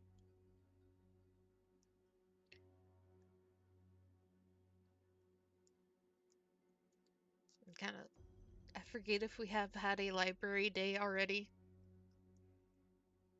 for this one. I think we did. But I think the library day is how we got the name of the thing. Yeah. Yeah, I think you guys did have a library day. Kind of looks towards Elaine and Evie. I don't know if the two of you can go poking around a little bit more about these particular types, because they ain't the type of vampires at least I know of.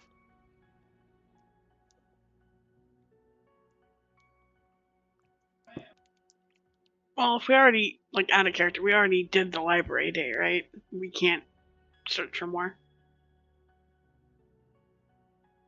Um, I don't think we'd want to, technically. At so least for the night. did you guys just search regular libraries? I think so. Yeah. Yeah, I think we just searched the regular library. I was like, if you guys want to try and learn more, you can search your handy dandy tomes. Oh boy. Evie did say she would do that, but she's been Yeah. distracted with another book. Don't worry, This Elaine might can be do that. Elaine. Yeah. Elaine's got this. Elaine's got this. Just so you know, So, you signed a waiver. Using the tome may or may not cause some shit to happen. cool. Sign the waiver right here. Thank you. Yep, okay.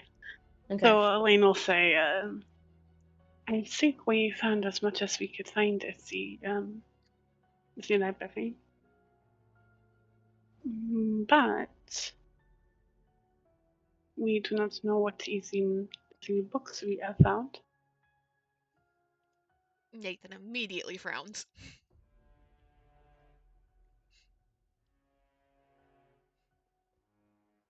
I can just do a bit of a skim.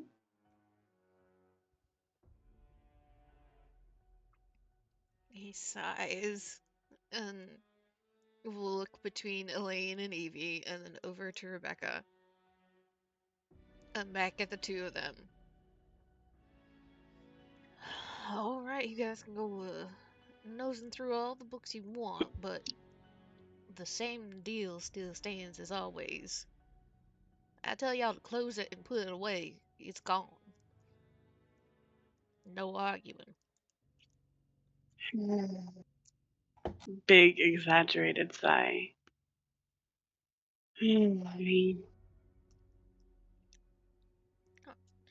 be acting like that. You were just hiding under my arm, like, what, 2 hours ago? There is a difference between books and people. Bullshit, and you know it. This shit, everything's a problem.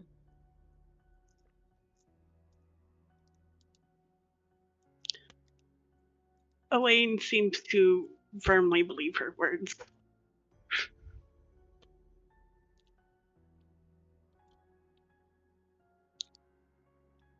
He looks over at Rebecca and is like, and if you see either of them start acting weird while they're reading, Shoot them. acting Got it. weirder, no, Say less. you close the book in front of them.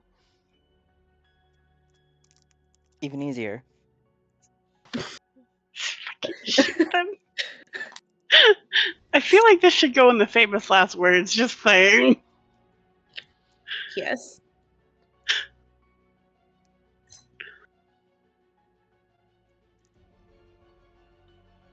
But Nathan will go once he has finished his fill of food.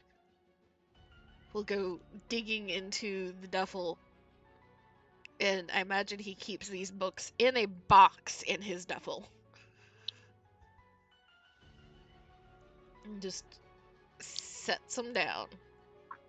Very poignantly, like, the two of you are not leaving the living room where I can see both of you at the same time.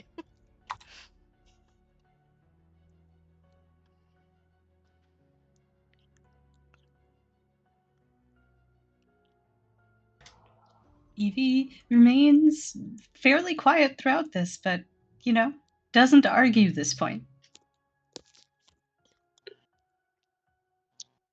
Elaine would prefer to find a place to sit that is not near windows and with her back to a wall.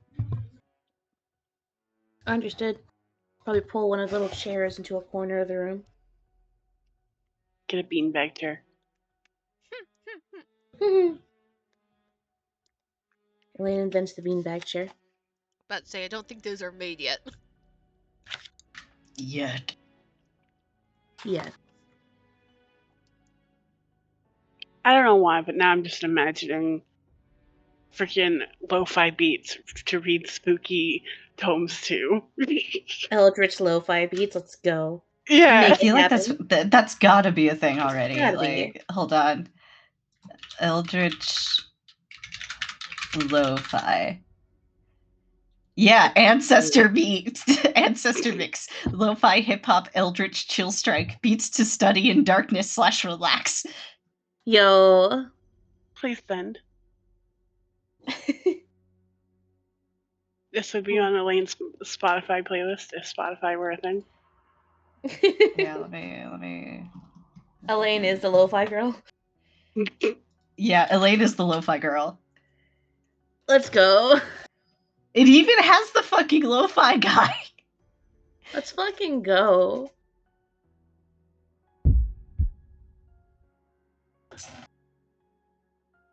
Okay. So.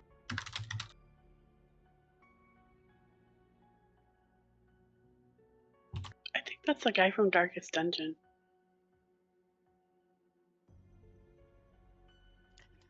Part of me wants to test my continual library use shit, but I don't think Nathan reads any of the languages any of this shit is in.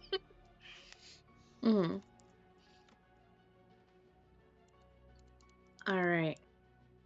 So, I'm going to propose to you an option, Iris. You can either roll Cthulhu Mythos, or you can roll library use and roll sanity.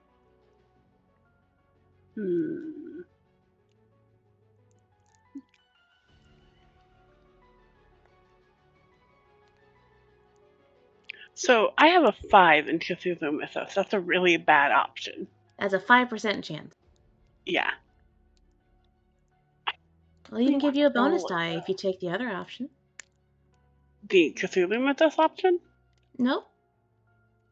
Okay. I'll take the library use then. Fuck it. Okay, you can roll library use with the bonus die. Where is my library? There's my library. Bonus. 1. Oh, wait. I feel like in order to make this fair, in order to entice you, you can roll the library use with the bonus, but then you'd have to roll the sanity check with a penalty. I'll still do it. Okay? Ma'am. Elaine's already going crazy. Ooh. Failure! I'm gonna spend 2 luck. You guys spent 2 luck? Alright.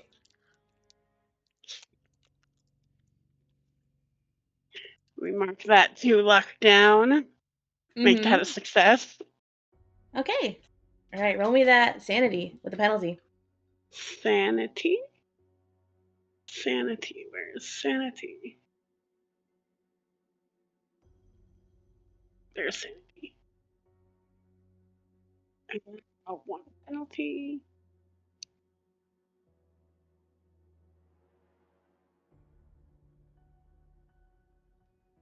You I put don't know what that 2. means. You put the 2 in the how many dice options for those, right? I just put 1 in both of them.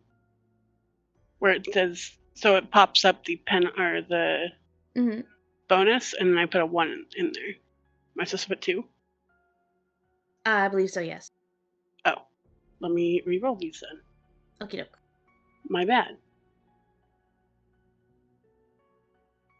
Bonus 2.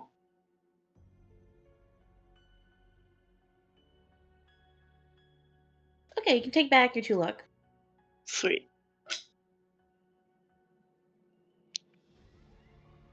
And then sanity. Penalty 2.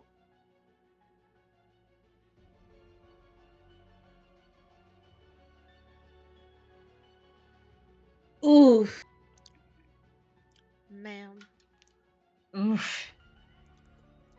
It's not a crit fail. That's good. Could be worse. Yeah. Yeah. Poof. Alright. So, I'm going to start off with what you do find. Elaine. What does Elaine look like as she's perusing the tome?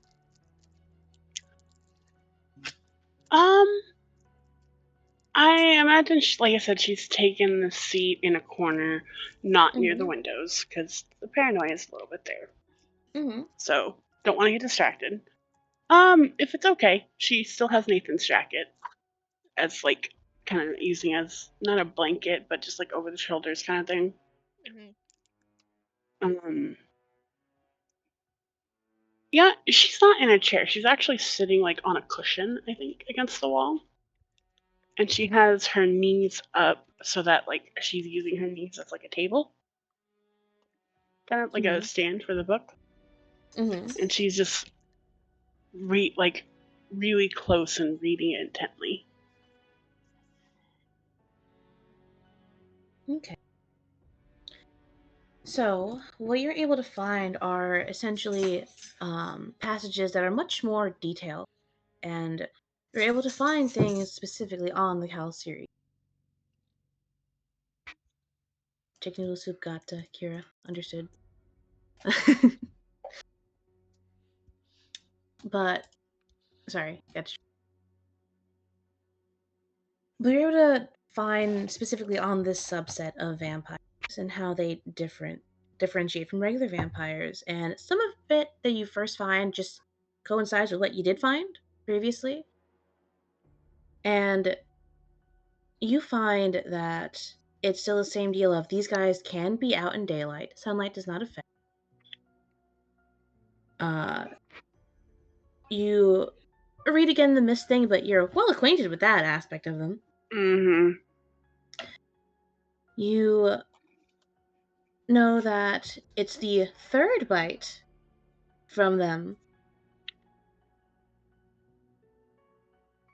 It causes the victim to die and then become one of them. Or I think it's like if they die from like the third bite. It has to be the Mm-hmm. third bite in order for them to die and then turn into one of these guys. Mm-hmm. Running water doesn't phase them. That's a myth. But you do find that, unfortunately for you, the religious iconography, the only ones that affect it are the religions that the individual vampire followed in its life. Mm-hmm. So you find that out. Now, more culturally, because you got a hard success,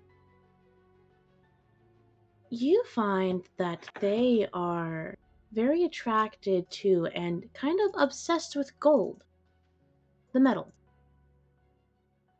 See that these beings typically have a treasure trove of gold, or historically that's what they always did. You also find passages about how something connecting to the original Spanish explorer, the conquistadors down in Southern America, essentially succumbing to this and fueling the gold obsession. Mm-hmm. You learn that there are parasites that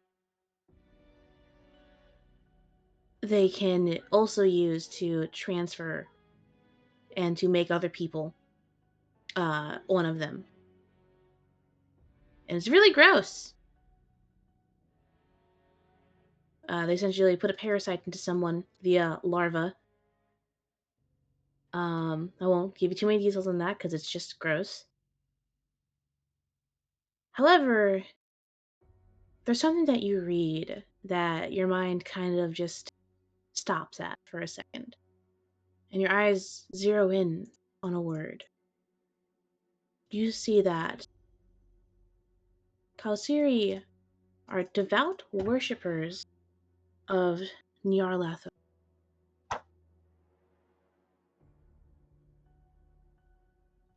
Devout worshippers of who? I will copy paste. Thank you, thank you. Oh, Nyarlathotep.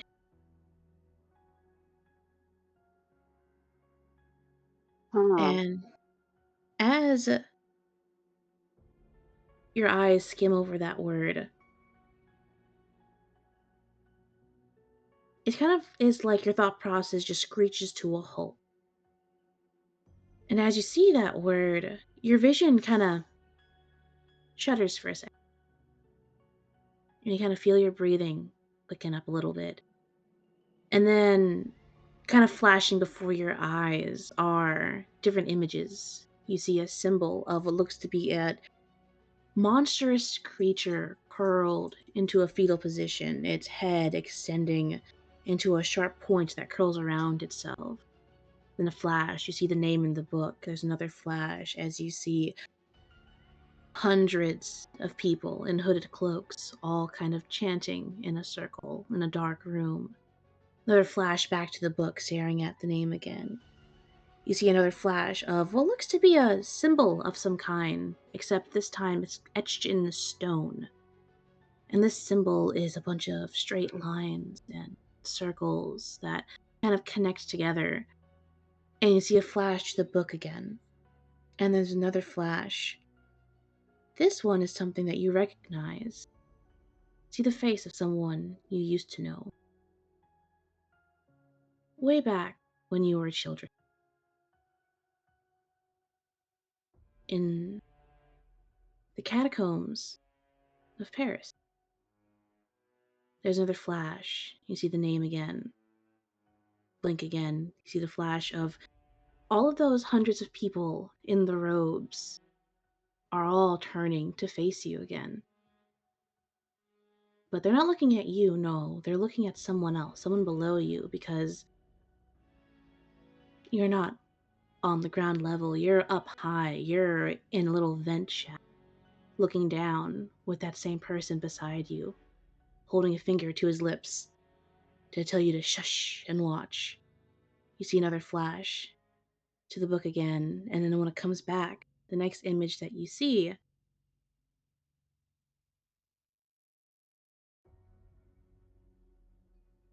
is a small person in its own clothes being led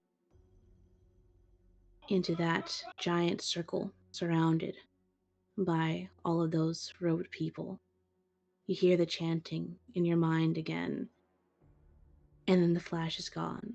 And you're staring at the book. You're staring where your hands are kind of shaking, where they're holding on the page. And Elaine, you know in your heart that this is connected somehow to that night. All those years ago.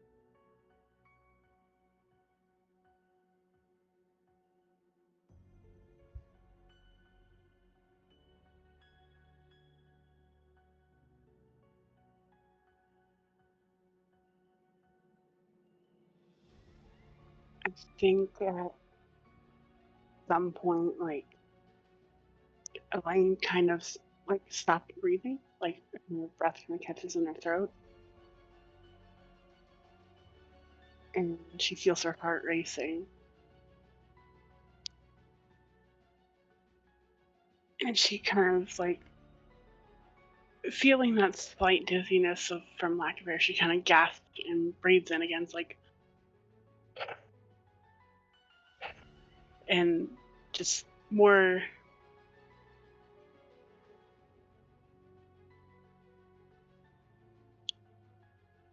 overwhelmed by everything, by these thoughts and images.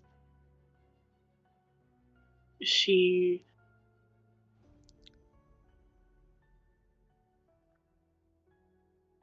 she puts her hand on the page to try and like stop herself from looking at it, essentially, so she can take some time to try and calm herself. But the prickling feeling of eyes on the back of her head, just like, or eyes watching from behind her, just makes her a bit jittery. So she's kind of glancing, like trying to be subtle about it. I imagine like Nathan has like while like Elaine settled down to read and Evie started reading, Nathan has moved and sat beside Rebecca and has had a little like, okay, if you're going to be helping out with the nerds, you have to understand how to watch the nerds. And when like Elaine starts getting shaky, he just kind of like nudges Rebecca and points at her and watches until there's the gasp, and that's when he just like calmly stands up, goes over, crouches down directly in front of her, waits a second or two to see if she looks at him, and if she doesn't, if she's still kind of spaced out, there's just a clearing of the throat and a very firm like pinching of the like back of the book, pulling it from her grasp. No, when he got close, she would have definitely noticed. She's a little kind of hyper aware Mm. of like sounds, and again, like she felt eyes on, like looking at her. So she, like, some part of her recognized that y'all were watching her, kind of thing, or keep an eye on her. But when he steps up or steps in front of her and crouches down. Her head kind of jerks to look at him. And it takes like a half a second for her to process, like, oh, okay. No, this is friend kind of thing. The slight. You know how when you're staring at something for too long, your eyes kind of glaze over a little bit? Mm-hmm. It's kind of like that, but she was more not staring at anything in particular, but she had that slight glaziness in her eyes. But that's when she looked at Nathan, it cleared a bit. And she puts. She removes her hand from the book, puts up one finger, and looks at that name one more time before letting it sink in, and then letting Nathan take the book.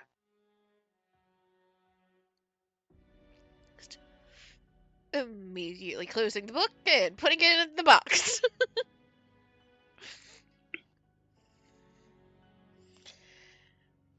Notepad. So you have a notepad. Mine has got to be destroyed.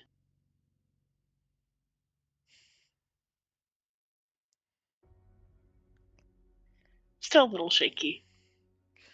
Just reach to the coat around her shoulders and pulls out a notepad. Very tiny, very small, half filled with, like, I imagine just random sketches of, like, plants and animals. She's going to start writing as much as she can. Particularly write that name and at the very top, so she doesn't forget it, and then kind of write down the information she got about the vampire Just looks slowly at Rebecca and, like, gestures towards Elaine. And that's how you keep an eye on these two.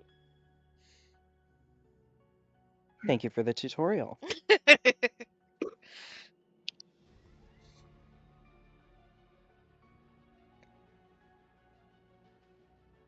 Because I'm hoping that Evie's shit is not going to make her go insane.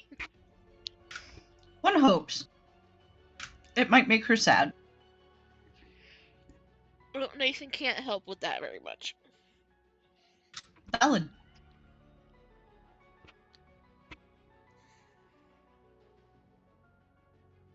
Yeah, it's gonna make her very sad, really.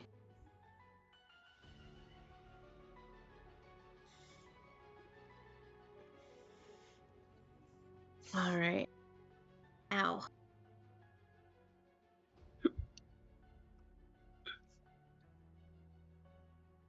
Anything else you guys wanted to do during this night?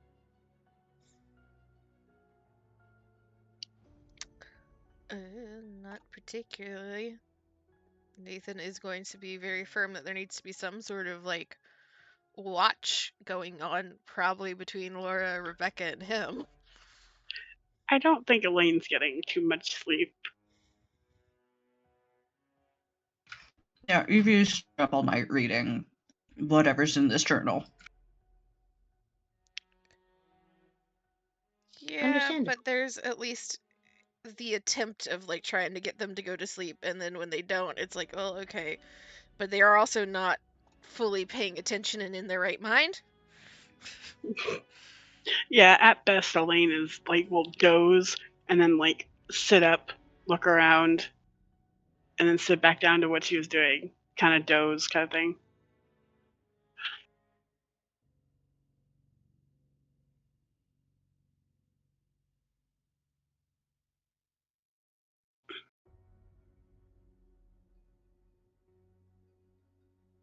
So,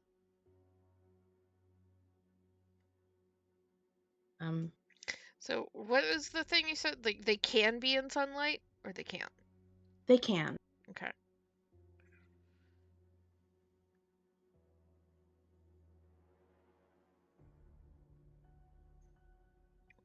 So like above table, Mm-hmm. if we get all the information that Elaine just got, Mm-hmm.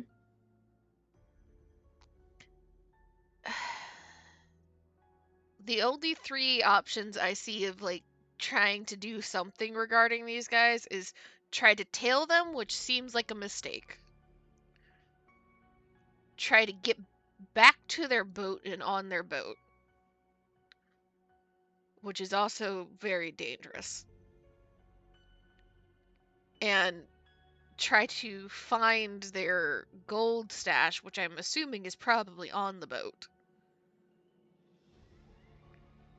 As a way of like, if we can take something that's theirs, we can possibly lure them to a better location. But I have a feeling we have to go onto the boat into the den first. Actually, I And can give just you throwing, guys. oh, I was just gonna say, and just throwing this out there, they followed us, so they probably recognize at least our faces, maybe our scents. I don't know. We could also technically try and, like, one of them was tailing us. We could try and deal with one at a time. That's if the other one continues to tail us. Hmm. What were you saying, Amy? I can remind you guys of something that was from the guest star Joe session. Hmm. Um, it was very short, so I understand why you guys forgot it. It was a very offhand mention. However, just to remind you all to make sure you guys have all the information at your disposal above table, it was mentioned that the uniform that Freddy saw the peoples in looks like it's from a museum, the local museum. He saw the vampires in? Mm-hmm. So I guess we can start there the next day then. Just so you guys have that extra option of, if you want to find stuff, you could also find stuff there. It's not all on the boat. There is stuff also over there. You can go to the boat if you want, though. Mm, I'd like to wait till the last possible moment to go to the boat because the boat feels like death. Yeah, boat feels like a bad place to be. Taylor.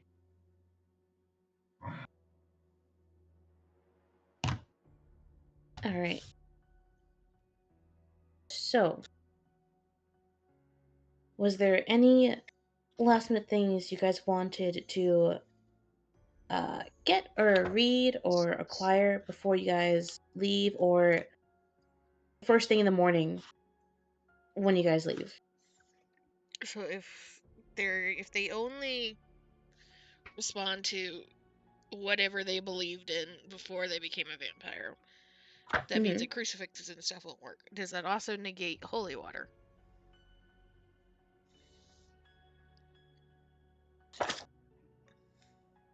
And is Yes. holy water a thing? I mean, holy water is a thing. You can go to a church and get some if you wanted to, but it's only affected by the religion that it practiced when it was alive. So holy water would also not work because that is a Christian thing.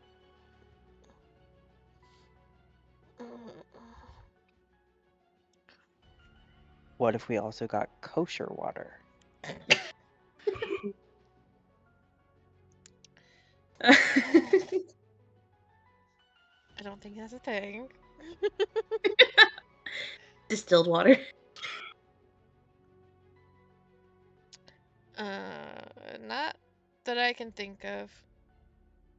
Okay, cool.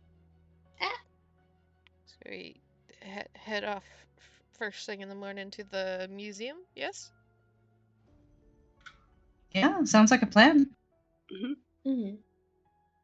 Okay, cool. And we're going to end the session here. I know it's a little early, but I feel like this is a good spot to end it. And we can pick up next time. Oh wait, quick question. Did you guys? I'm assuming the answer is no, but just to double check, did you guys want Laura to tag along?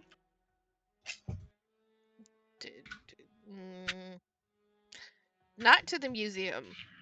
I feel Okay. like if and when we head to the boat, we might want Laura with us as another person that can shoot. Because I'm assuming she can shoot well if she is a former soldier. Yep. But I will let you know above table that she wasn't exactly a soldier. She served in the war, but she served in the war as a mechanic and radio operator. Still would have firearms training. Yeah, still had firearms training. Which is more than some people in the party, I think. I think you mean most people in the party. At least Rebecca was trained. Yeah. Did you pick up a big ass gun with no training in rifle? I just realized that.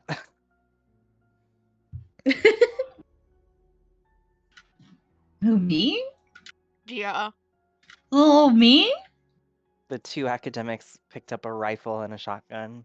I have a 25 and shotgun. I also have a 25 in rifle. Isn't that the default? That's the default. That's not a training in it. That's a I know which end goes bang. That's all you need to know. To be fair, it is like shotgun is somewhat acceptable as a like panic pickup and like shoot. A handgun is still better, but you already had the handgun with like the fancy ass rifle. No training. Okay.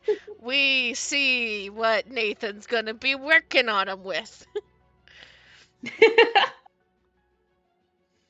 If you guys roll and you guys pass, though, next development phase, you guys can try and increase it. Yeah, I'm more concerned about if they roll and they don't pass, because it's probably going to be shooting in a general direction, which Nathan is also in. Esmeen hasn't hit anybody yet. Knock on fucking wood. That's not your character, Came ma'am. pretty close to Gustiana's face, so... Yeah, she might fucking explode Nualia next session. Let's hope not. Yeah.